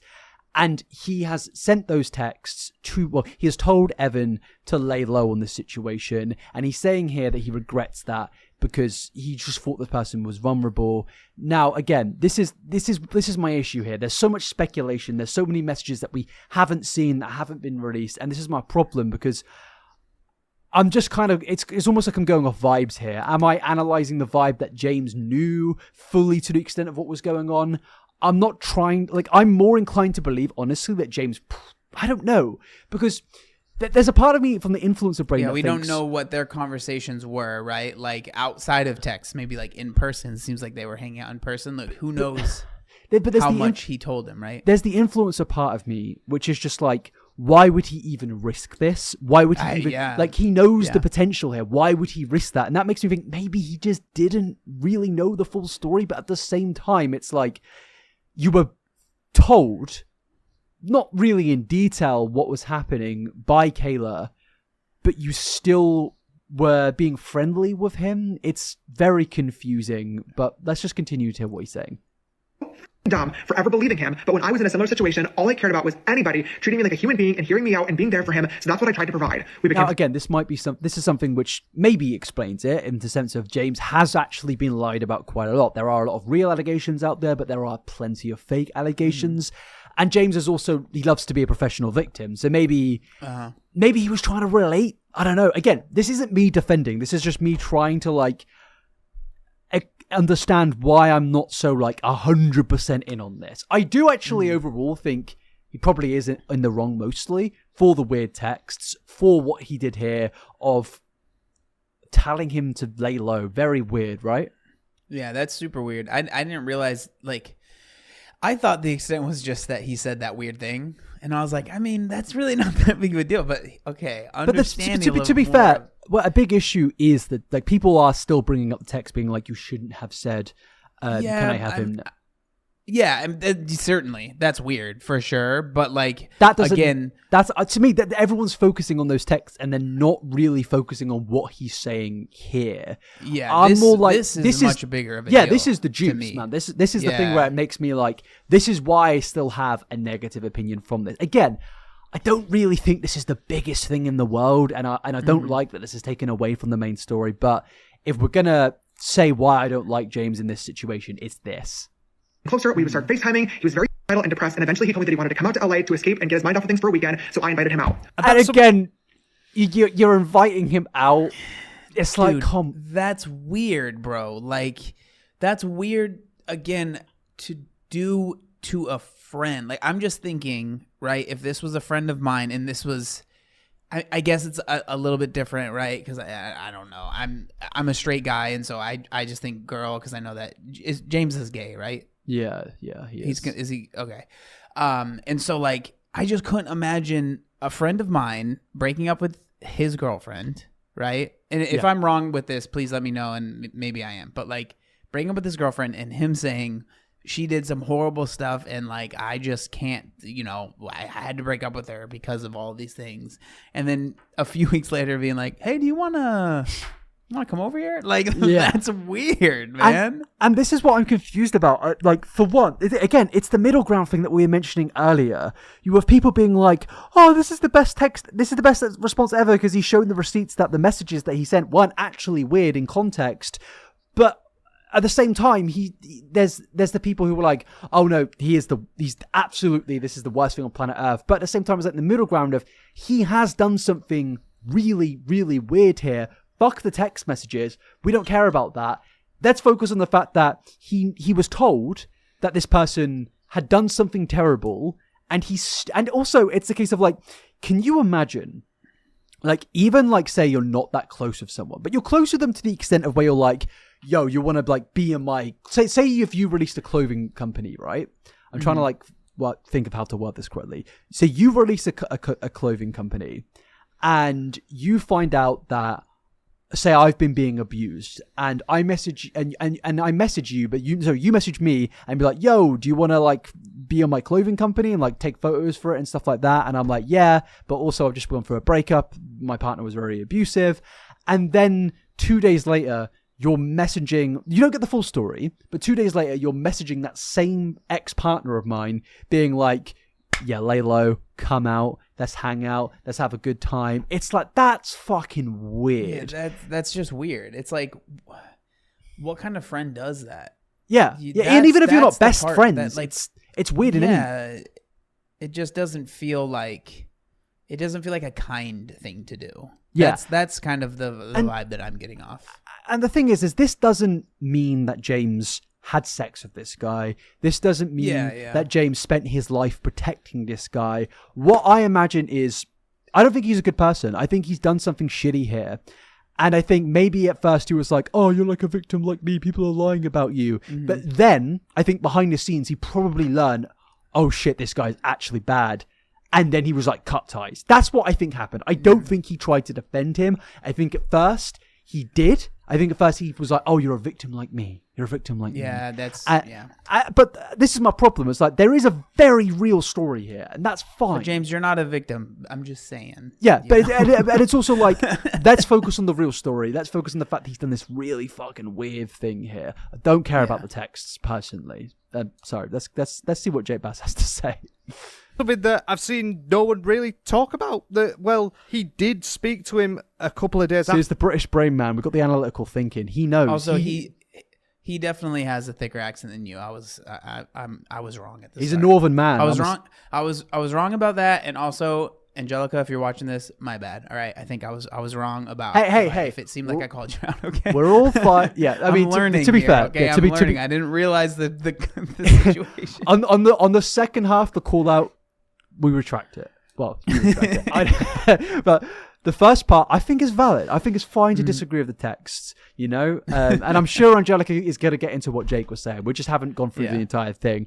But the British people were in the right so far. Because Jake is saying here, nobody's really picking up on on what James just said there. And I think it is a bit confusing. More people are focused on his text. I don't know why. Afterwards, he did talk to him for a couple of weeks. He FaceTimed him quite a few times. So you ended up becoming much better friends with him after you broken up with Kayla. That is really odd, Evan and James. That is a bit of a weird one, isn't it? But also, yeah, you believed his manipulation and you believed his lies. But then Kayla was the person who you ended up being friends with first. You're the only reason that he now knows you. Like, why didn't you dig into what actually went wrong with Kayla? But you did with Evan. There are two sides. Yeah, exactly. That's the main issue here. I mean, you could argue maybe like I'm not trying to cause something here, but you could argue this is a genuine misogyny issue of a woman has come to him with a very, very real story about being she hasn't gone into the full details. She hasn't, but she did. We saw those final texts of where she was pretty clear that some bad shit has gone on. And he's not really done anything, but she doesn't have to do. It's not his job. Like, he may have not been that close friends with her. You know, you said you give your supportive messages and stuff like that. He doesn't need to be her therapist. I'm not saying that. But then he's gone to the man who he didn't really have much affiliation with in the first place, and he's listened to their entire story to the point of where he's invited them out.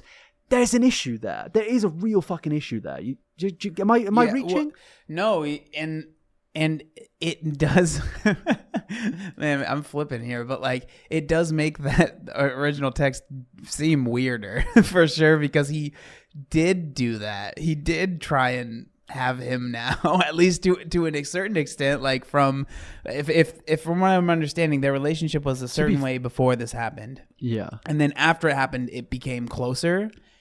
And he sent that text, like all of it together is definitely. Yeah, actually, no, to be fair to Angelica, we're kind of backtracking actually, even on the message now. The first message, in context to him getting him to come out, it's looking dodgy. Like I said earlier, do I think he had sex with him? Like right now, it's like he said first thing was, can I have him now? I thought originally just a joke, but just using my brain a little bit and connecting the two, things are looking a bit more sus now. They're looking a bit weird. And, again, I still don't really care that much about the message. I think the video of him admitting to actually inviting him out is far more important. But maybe I've been a bit harsh. Maybe I can understand a bit more why people are mad. And to be fair, I have done research on this. I've watched all the apologies and videos about it. But I guess I just haven't added two and two together until now. Either way, I'm sticking to my guns. I still don't think the messages are that big of a deal. But all right, well, in my defense, I'm learning all this for the most part right now. Okay, so everyone be nice to me and be mean to Frazier. Cancel John in the comments. No. This is Frazier. Your story. So really need to understand, like, each side. Like, just believing one person's going to lead you down a path that will take you the wrong way. You've got to get both sides of the argument and come to a conclusion. I'm sure if you spoke to Kayla and you realised what had gone on, you would have done that. But you didn't, because you're a fucking idiot, I think. For Kayla, you got a couple of... Such a British guy, isn't he? He's such a beast. That was very funny, and I mean I agree. Yeah, I mean I don't know about the idiot thing, but I agree with the point. Like, why not try and find, ask both sides what was going on for sure. As an American, do you sometimes because I hear Americans, particularly with Northern people, or even Welsh people, or even Scottish people, they very much struggle to understand accents. I think the Southern accent is quite easy to understand for an American because it's like the most stereotypically English accent. But I've heard Americans really struggle with Northerners. Is it difficult for you? It's definitely a harder accent to understand. Like, if it's like super thick, but I mean Jake's accent, I can understand it really. I haven't like struggled like what did he say there? Yeah. But like when it's like super, what is it? Welsh is Welsh. Oh, Welsh is great. I fucking love the Welsh accent. Yeah, man. that one, or like if someone has like a super thick like Ireland, Irish, that one is like. Give me a second. When they speak very fast as well, it's like even I'm like, bro.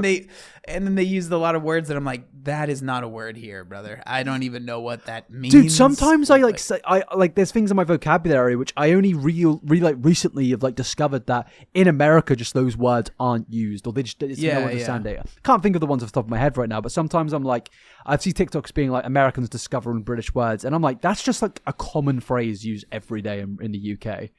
Yeah. I mean, there's tons of them, and it's the same thing with like the Australian accent. Like, I love the Australian accent. I think it's super cool, but a lot of times it's not so much the accent that makes me not understand it. It's the slang words, right? Yeah. And like the sentence structure that it's like, what did you just a runny or whatever? Like they add y to the end of a bunch of words, and like that's just like it's just like wait, what are we talking about now? Brit like accents, like because even the Australian accent obviously stems from Britain, as does the American one technically. It is kind of weird how the English language has led to so many accents. Like, dude, I love I could talk about accents all day, man. It's such an interesting thing to me, man. They're so cool to me.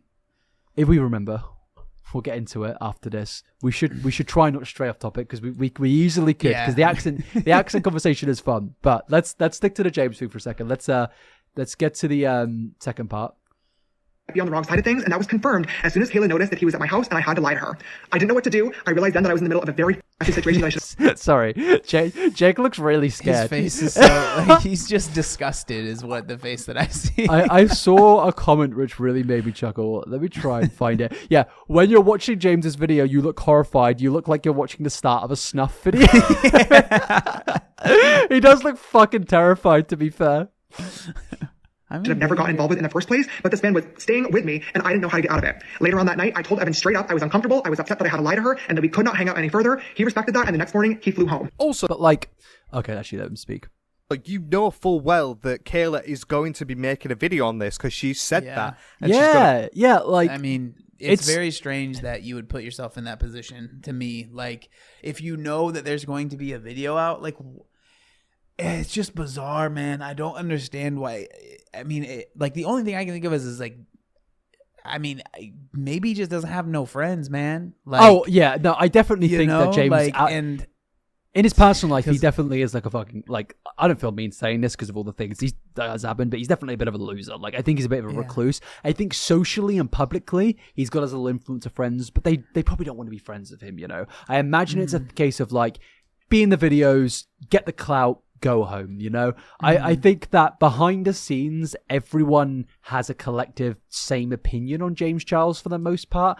I think we all kind of think the same thing, but there's a lot of shameless LA influencers who persist.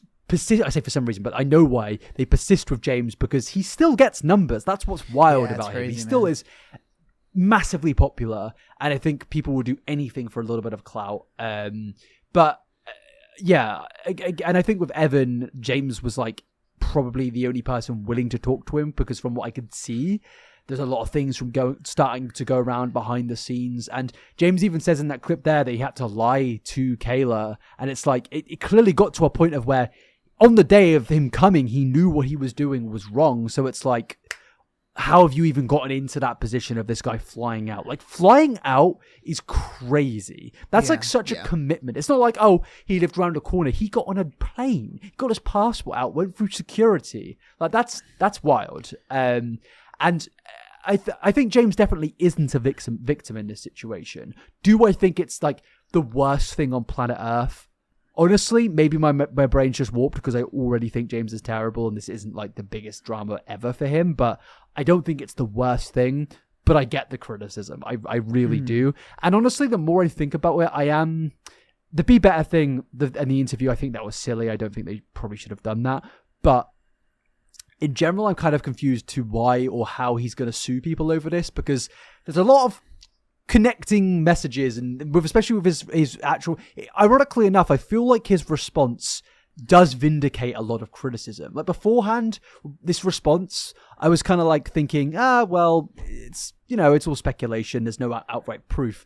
But now, ironically defending himself, in my opinion, he's made himself look worse.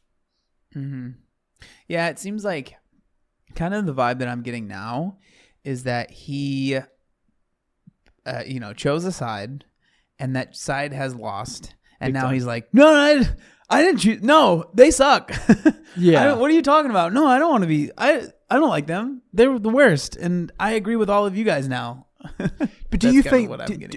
Do you think that it was like an instant thing of like, he says here, on the day of Evan getting there, he immediately got him to leave, pretty much, because he immediately felt bad. Do you think that's real? Do you think like it was just there and then it was done? He didn't spend the next few months actually like giving him advice and defending him, or do you think that it may have continued afterwards? Because that's what the big story is about. That he spent months defending him.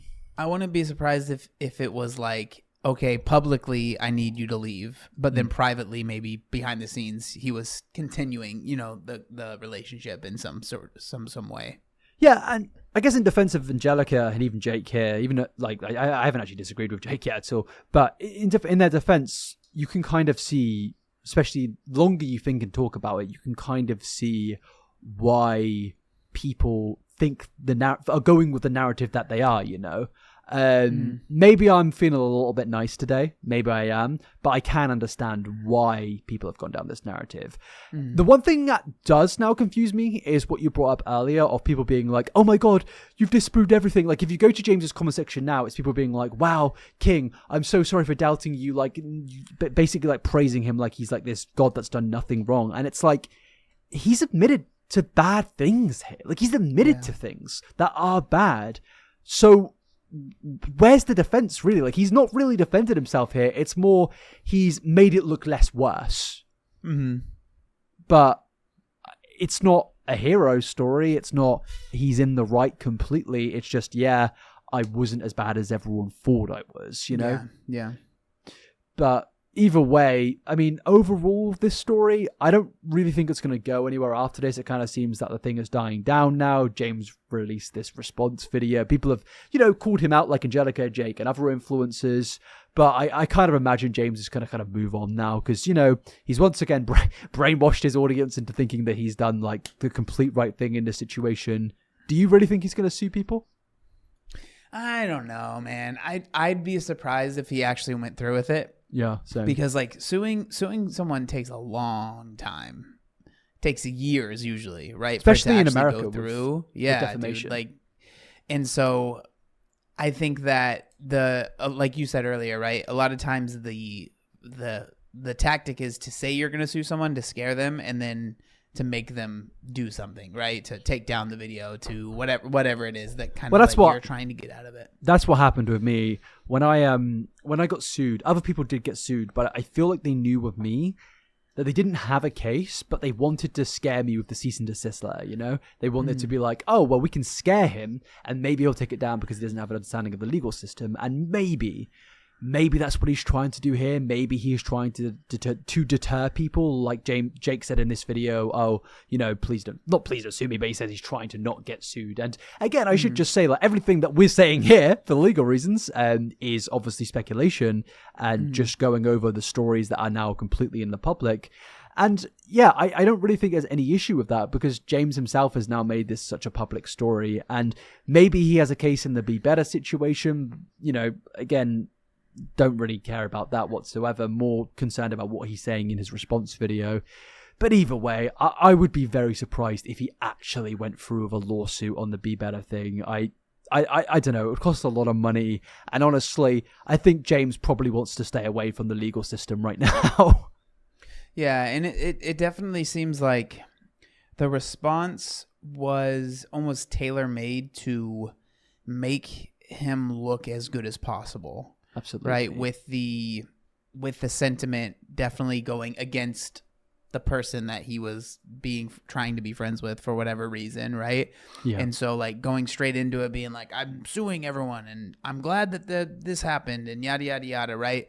It just feels very manipulative, right? And like the thing with James that I think obviously he has been in so many different scandals and stuff like that. He definitely, I mean, I think you think about the Dramageddon thing, that was huge, right? Yeah. And like he definitely knows how to manipulate a situation, like you said, to make himself look like the victim, right? Like he is not the victim in this situation. He put himself there. He Yes. reached out initially and was told, and then decided to reach out to the other party, and like this is all his doing. And so like him, like there's definitely this was a situation you did not need to be in. No one put you in it. You put yourself into the situation. And so Yeah, by inviting him out genuinely- and texting him to lay low. And I mean, if anything, the situation has shown he's a massive snake. Like this girl came to him first and told him, friends of him first, and told him, you know, like she's just had a breakup and she's feeling terrible. She's going to make a video about it because it's that bad. And he still invited the person over. So has she made any sort of response to him? I actually don't think she has. I'm not 100% too sure, to be honest with you. But either way, I think she does have the right to be mad because he has. Oh, yeah. I would be so curious to see what she would say about the situation, because that's really the most important thing, how she feels about what James said. Yeah, because that would definitely, like, for me, you know, hashtag believe all women, you guys. But like really though, in this situation, like what she thinks and how she feels, if she's like, you know what, James, like I agree with what he said, and like I would be much more like, okay, not saying that I like James now, but okay, cool. Like that's how you feel. I respect it. Cool. But if she was like, no, then I'd be like, that's messed up. What you know. So I think that's a really big piece of the puzzle that's missing. This is the thing. Thoughts on it. I think that this is what I was saying earlier about how I think this should be focused on her. I think that this is her story, and I think James has almost taken over that story, and I think that's a real shame. You know, I think that really is a real shame. So I do think she has the full right to come out and, you know, whatever she says is what people should follow, in my opinion, in this case. Is she frustrated? Is she mad? If she is, then, you know, I think we continue criticizing and speaking about it, and it makes it look really worse on James. But if she's like, you know what, I get it, it's not the end of the world, I'm fine, we've resolved it, I'm not going to forgive James, I'm not going to think he's any better, I'm still going to think he is a massive snake and a terrible person, but I'm going to leave it. I'm going to, you know, upload my video and that's it, you know, because this is such a horrible story what's happened with her, you know, and I just think that it should, you know, at the end of the day, be her story. Like so many terrible things has happened with Kayla, and it's just a shame that it's gotten to it's just the James Charles party now. We're in Dramageddon 5, you know. Mm-hmm. Yeah, I agree. And so I don't know. We'll see. I guess we'll see what kind of happens. This is definitely very interesting. I knew like little bits and pieces. Like I had seen, it was literally, I think, just scrolling through TikTok, I was like, oh, this is kind of interesting, but I didn't know the full context. And so it's been quite the experience going through it on the podcast and being like, oh, I feel this way. And then learning more, I'm like, okay, maybe not. Yeah. No, it's definitely a complicated situation. And as I said, I'm probably going to make a big video kind of going through all the things with James over the years, because I feel like there is a lot to talk about, and I feel like James has faced unfair criticism at points. I think, like, there's been situations where it, like, I don't know, in the vitamin gummy situation, that was a stupid situation, you know. I think James has been a victim of lies in the past, but the reality is he has committed terrible acts, and I'm never going to respect him again. I'm never going to like him again. And quite frankly, the main thing I think we should end this subject on is I've seen like the whole thing of James Charles unfollow party trend on social media, and I'm so confused because it's like, guys, you were still following him. Like, Yeah, what I do don't get that. it's just like, maybe it's kids that like haven't been on the internet like since 2018 or 2019 or 2020, and they just don't know about what happened. Maybe that's why I'll make my video, because it kind of feels that there's a whole new generation growing up on James Charles that just don't really know about anything. And it's like, I'm fine for people to grow and learn and change, but at the end of the day, it kind of feels like he hasn't changed, inviting this guy to his place. And also with what happened in 2020, those are things which growing and changing can't really be applied to, in my opinion. Like, you know, you've committed the big sin, like the big sin that a social media influencer can commit, and you've got off. You're not going to jail or anything like that. You've not been found guilty in a criminal court, and I think you should take that, run into the sunset with your millions of dollars, and just be happy that you didn't, you know, no big things happened. And I think your social media license should be revoked after what he admitted to in the past, you know. But that's my personal opinion.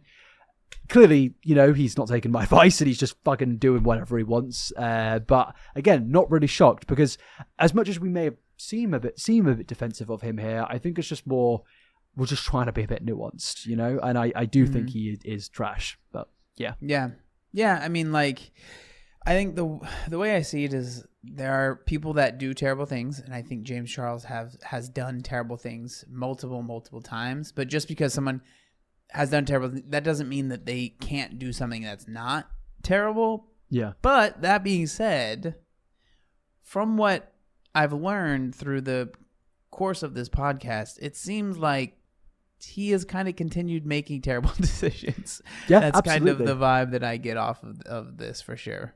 Yeah, and he sorry, 1 second, let me just check. Sorry, I was just double checking. Yeah, in other cases, like, he's done like press tours where he has basically tried to like flip the narrative on the allegations from previously, where he's almost tried to reshape them in a way that they actually weren't.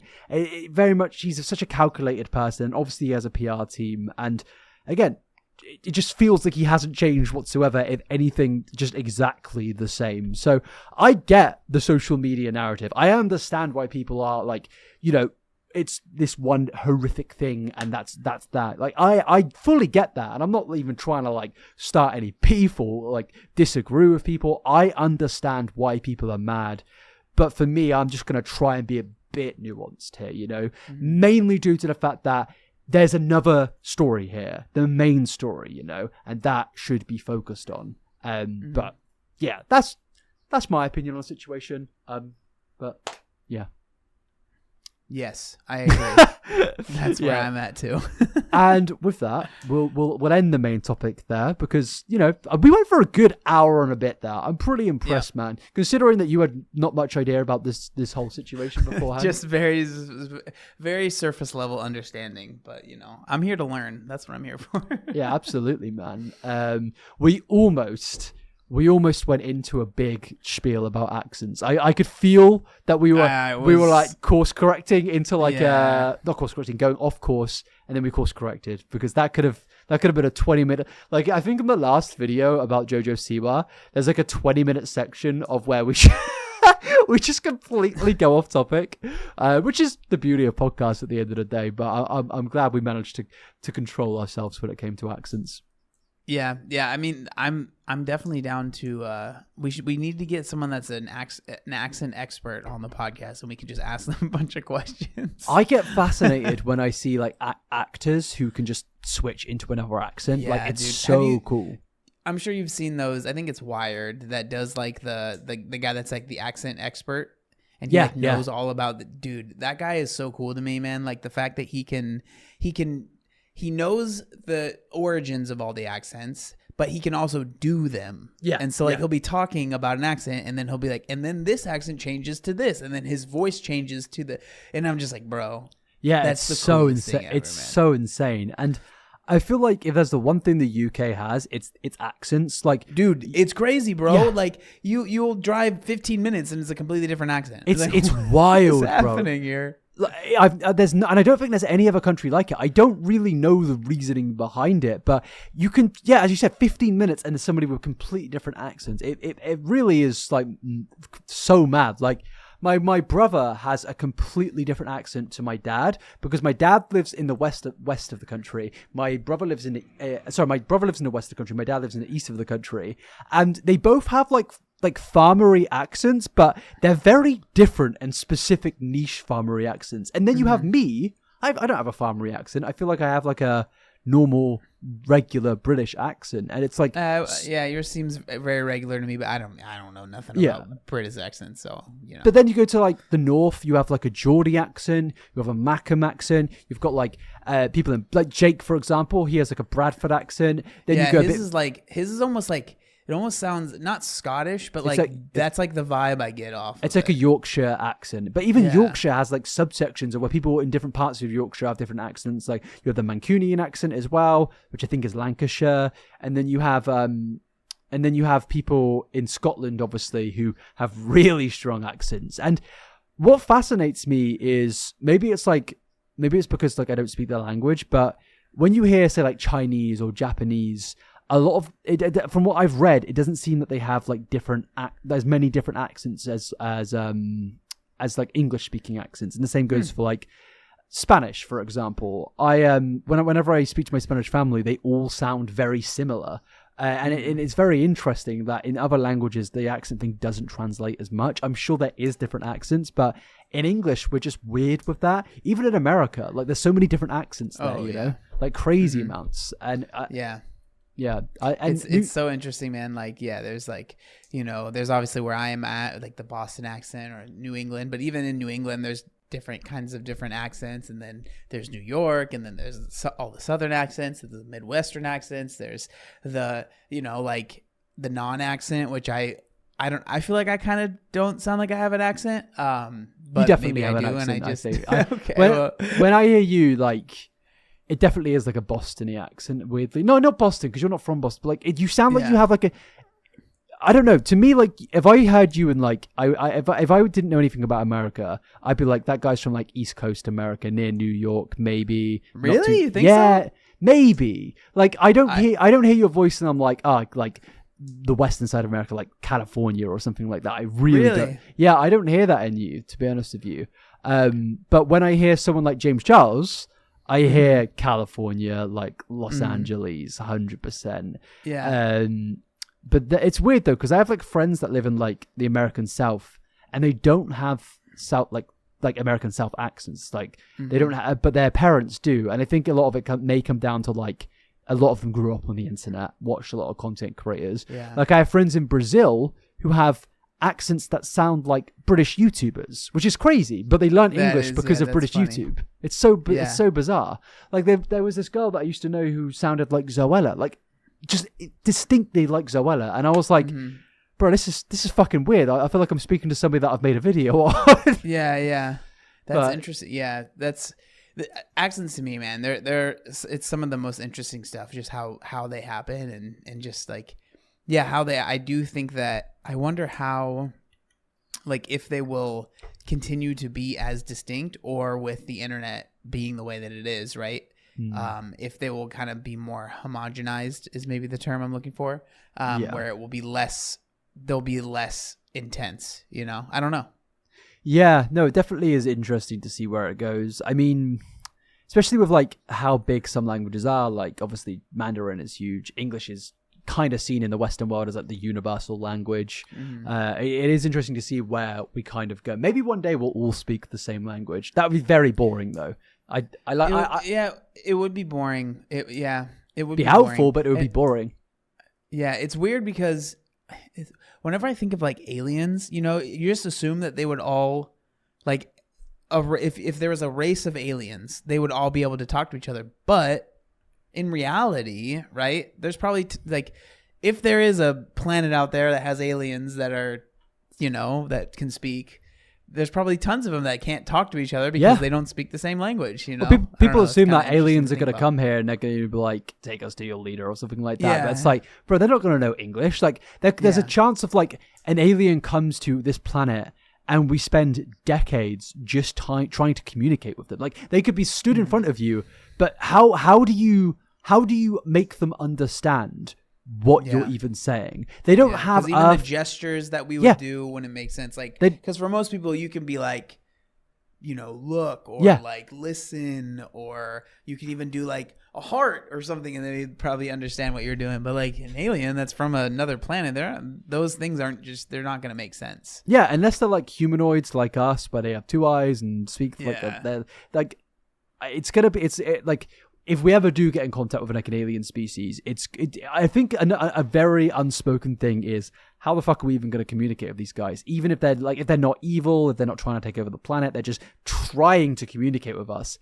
How will that work? For me, I think it'll be a case of like, we probably won't, and I think most our communication will come down to trade and gifts. I think it would be a case of like, aliens Nah, come brother, down. we're shooting them down, brother. Firstly, we're shooting them down for 20 years, having a big fucking intergalactic war. But then we kind of get over that, you know, we get our own Death Star, fuck them up. They come to sort of like peace agreement with them. Then they come down, and I think we start like, because we can't speak to them, we'll give them like a big diamond. They'll give us a bit of technology. And I think that's the one universal thing that people can understand. Because like dogs, for example, my dog, when I come home, he'll like pick up his toy and bring it to me like as a gift, you know? He's excited, he wants to show me his toy, bring it to me because he knows that I'll enjoy that.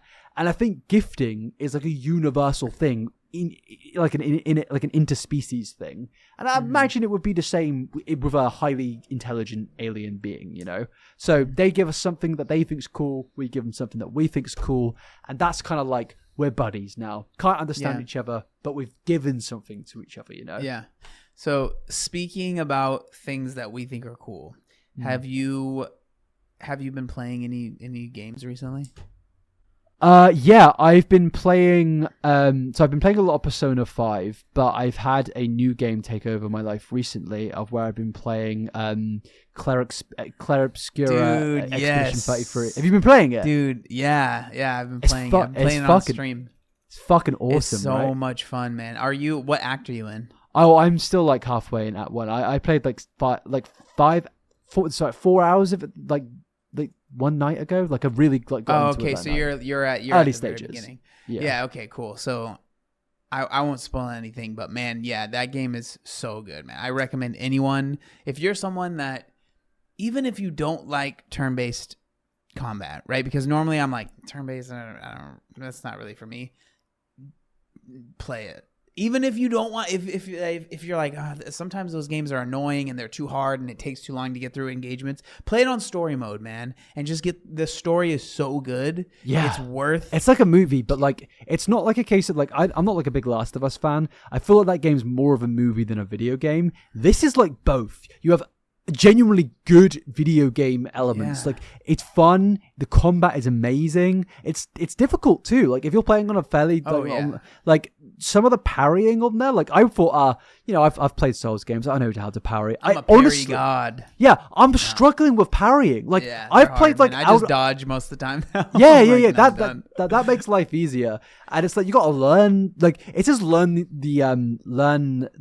parrying to like how people like attack and stuff like that. But there are so many different creatures. It's kind of hard to learn every fucking one and how they're all moving and stuff. Oh yeah. But yeah, it's so good, so well detailed, and also it runs really well. Do you know it runs on the Steam Deck really well? Does it? Yeah, yeah. I've thought about putting it on there.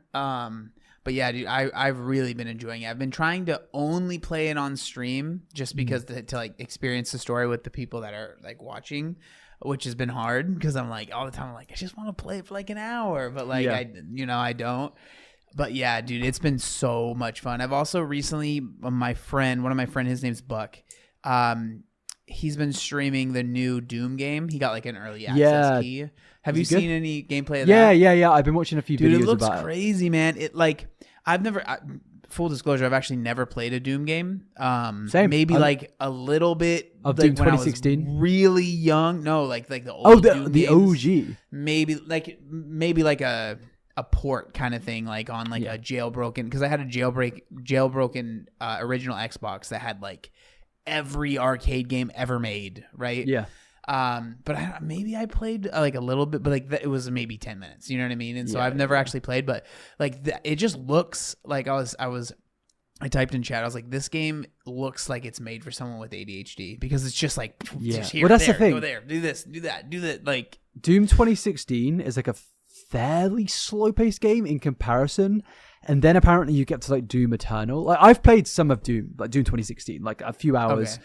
I don't know the why. music is so good, dude, I listened to it in the gym. Mick Gordon's That's what I was soundtrack. literally. Yeah. I've been doing that. I listened to it today on my run. Yeah, I was listening yeah. to Doom music, and I was like, I just want to rip There- some of that off. Yeah. There's like one soundtrack from the original like 2016 Doom of where like he's like coming through the doors, and it's like only like 1 minute and 30 seconds long, and it's just like I can't even remember how it goes, but it's like super fucking heavy, and you're like you it makes you feel like so sick when you're like do like lifting weights or something like that. You know, it's like the best fucking music to have on, like because you could just like push through anything with that shit playing, and So good. the gameplay as well is just like pure chaos. I don't actually know why I haven't really gotten into these games. I think it's a case of like, when you'll like something and you're like, I know I'm gonna like it. I'll get there. I'll get to it. Yeah. Yeah. And I think it's a case of that. But so Doom 2016 is meant to be pretty slow paced, especially from my experience. It's like not slow paced. It's fast and it's slow. It's a bit of a mix. But then apparently Doom Eternal, as you said, is just like ADHD.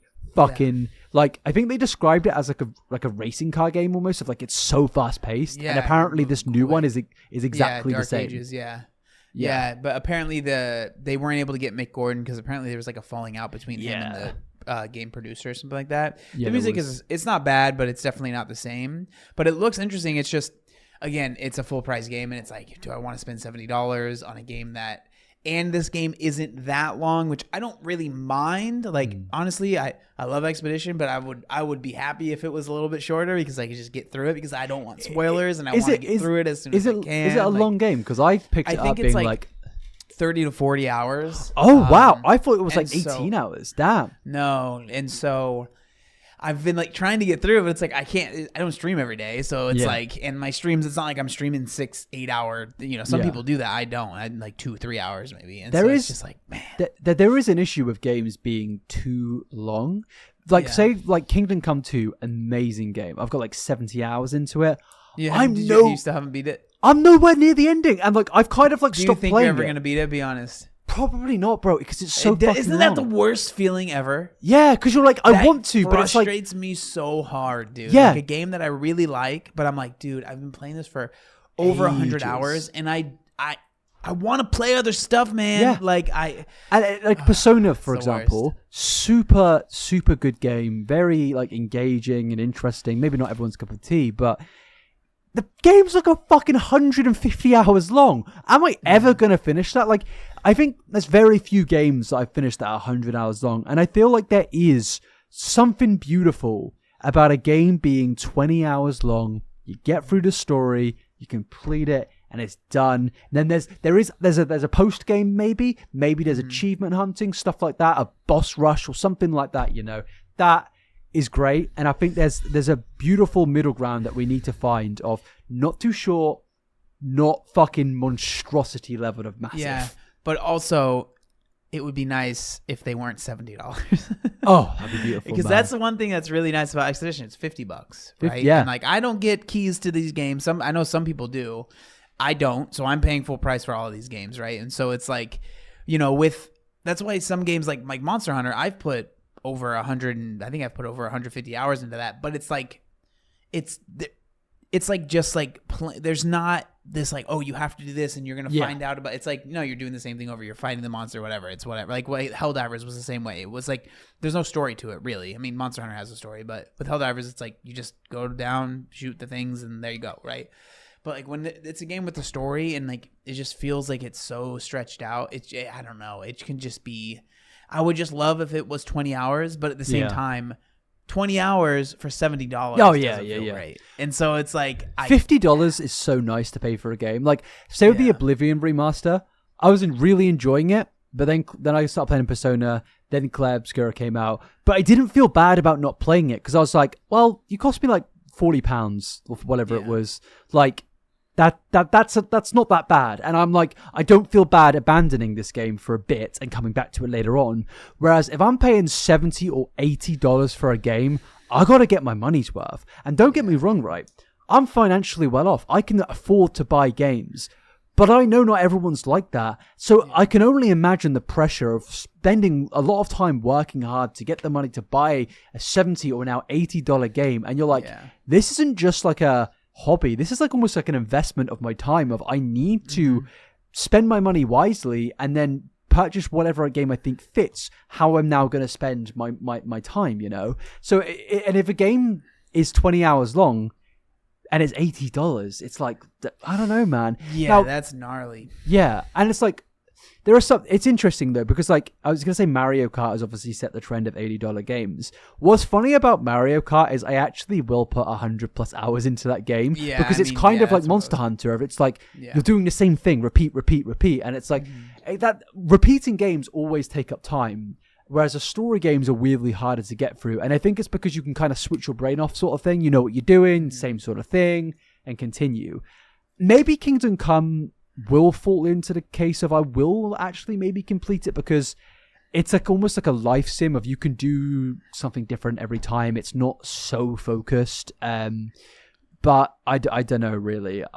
So like my issue, right, with these games is that I so enjoy hearing what other people think about the game, but I don't want spoilers, so I get excited to finish the game so I can hear what other people think, right? Yeah.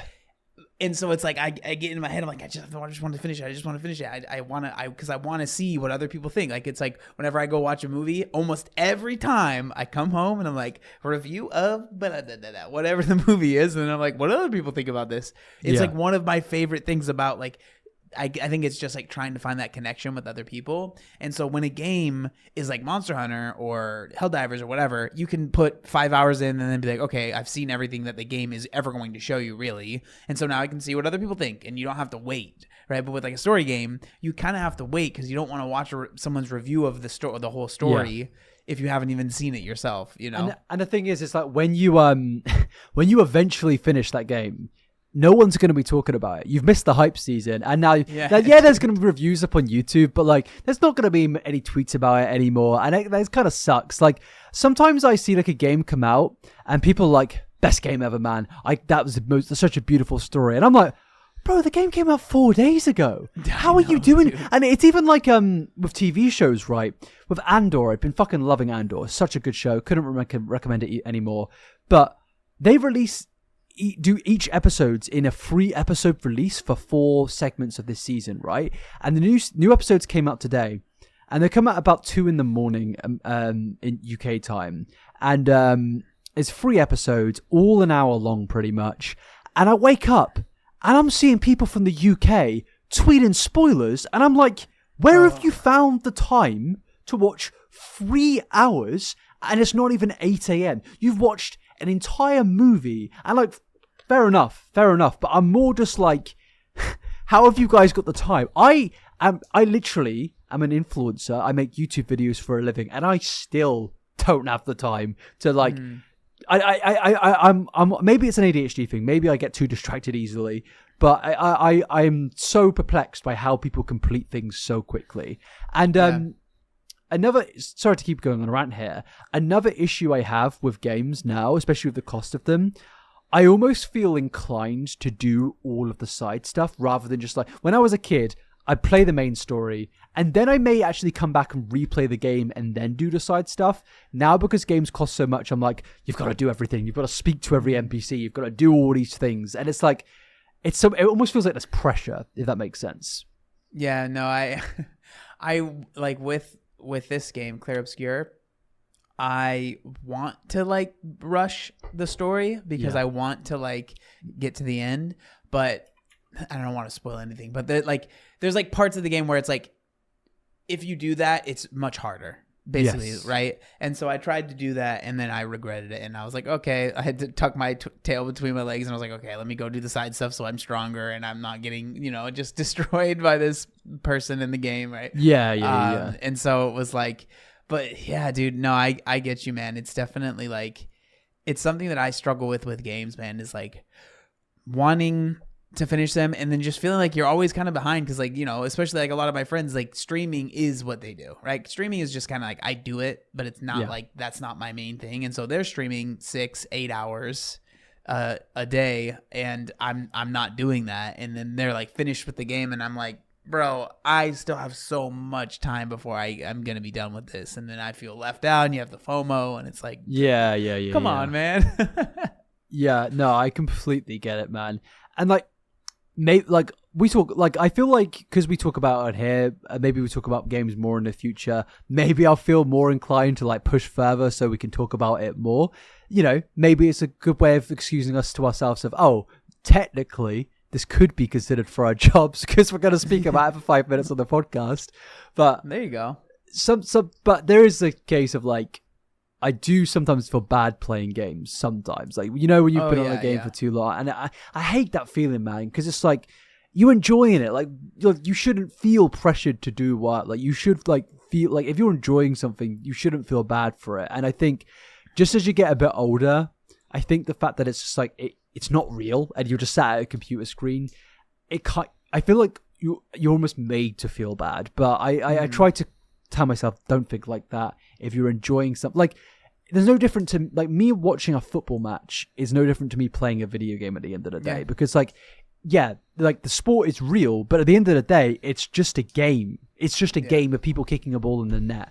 And this thing here is a story as well. It's on a screen, but, like, they're two just, like, one's real, but it almost is a bit fictional, It's very, like, narrative based, very sensationalized and stuff like that. Well, and it's like, what are you getting out of watching a football game, going right? into Or a that, yeah. sports, like you're not, it's not making you any better at anything, right? Because that's If one of the anything, things with games is that it's like, you're doing this and it's not improving anything for you, right? You're not learning a skill, you're not doing this, but it's like, I think that's a perfect kind of comparison, is like watching a football game or just watching TV. It's interesting that, sitting down for a couple hours and watching some TV shows is completely normal. No one really says anything about it. But the second you are playing a video game, people are like, oh my God, you're wasting your time. It's like, well, like, I would be spending the time wasting the time watching a TV show. So, like, what's the problem? And honestly, like, if anything, watching football, I say, oh yeah, it brings you happiness, and that's why you play games, because it brings you happiness. But mate, you've seen my private tweets. I was gonna say, football does not bring me fucking. Sport does not bring me happiness. I think it brings me happiness about 1% of the time, and that's at the end of the season if we've won the league. Like, that's the only time I give a shit about. Well, I say give a shit where I'm happy with sport. Yeah. Most of the time, I'm having a brain aneurysm, man. Just spamming my private. No one's replying to my tweets. It's just me being like, this fucking guy, or like, and I've just got like a bunch of American followers being like, who is Mohamed Salah, Darwin Núñez, a lot of these people. Like, I'm sure you've seen me tweet a million times about the supposed character of Darwin Núñez or some sports figure. Him and Salah. I've learned those two names. yeah, and one gets a lot more praise than the other. But yeah, no, it is the same thing of like, it's not really impacting my life in any way in terms of like, I'm not improving my body or my skill set, but I'm enjoying it maybe. And I'm enjoying video games, and I'm enjoying going to the movies and stuff like that. And like, if you're enjoying something, you definitely shouldn't feel bad about doing it because it's bringing you enjoyment. At the end of the day, we're only here for a short period of time. Spend your time doing things that you enjoy if you can, Amen. I think that's a perfect way to end the podcast, man. Yeah, I thought it was a beautiful ending. But yeah, I think we've done a really good job today of covering a lot of things. Well, we've covered one big thing, which was good. We've got the title done. And then we've got all our other stuff, which, maybe people listen to it. Actually, tell us, guys, if you're listening right now, what are you playing right now, or what are you watching? If I could recommend anything, should we do like a thing where like every week if we remember, we recommend something. Like you recommend like a movie, down. TV show, or video game. I think that'd be cool to do. And the comments can do the same. For me, my recommendation this week would be Andor, Disney Plus show, all about the build up to the rebellion in Star Wars. Fucking awesome show. Yeah, I'll put it there. That's mine. What about you? Mine's gonna be Claire Obscure. Yeah. Expedition 33. If you like video games at all, and you like good stories, play it. All right. It's not the easiest game in the world, but there's 3 different difficulties. You can choose which one What one are you on? suits you best. I'm in the middle. Same. And so, but if you want to play on story mode, play on story mode. And just, it's such a beautiful story. And just, It really. but I'm be- only early in, and it's like I'm feeling like emotional connections to I these was going to say, characters. be prepared to get emotional. It's Yeah, definitely a very emotional game for sure. I don't get that emotional at games, but there was like some moments where I'm like, damn, that like kind of hit Yeah. hard. Like there's a moment of where they're like arguing, and I'm like, and she's like crying, and then it turns into like she's like gives a very human laughing response in the middle of their argument. I'm like, it feels like I'm watching a movie. Like these are very Yeah. human, real responses and reactions, and the graphics make it obviously look even better and feel even better. But it's like, there's not many video games that can make you feel like you're attached to a character and Yeah. give you that emotion and feeling that a regular movie or TV show would. So I recommend it. And the game was made by like 35 people, which is Yeah. crazy. This game's done amazing PR for French people. Yeah. People like French people And- now. It's a great and- thing. Yeah. And my recommendation, Andor, has also done a lot for French people because the entire season is based around a planet which are basically all French people. So Okay, perfect. yeah, and we'll end it there. Thank you very much for coming along, people. Let us know what you are recommending this week, and we will see you next Friday. Thank you very much. Bye-bye. Bye.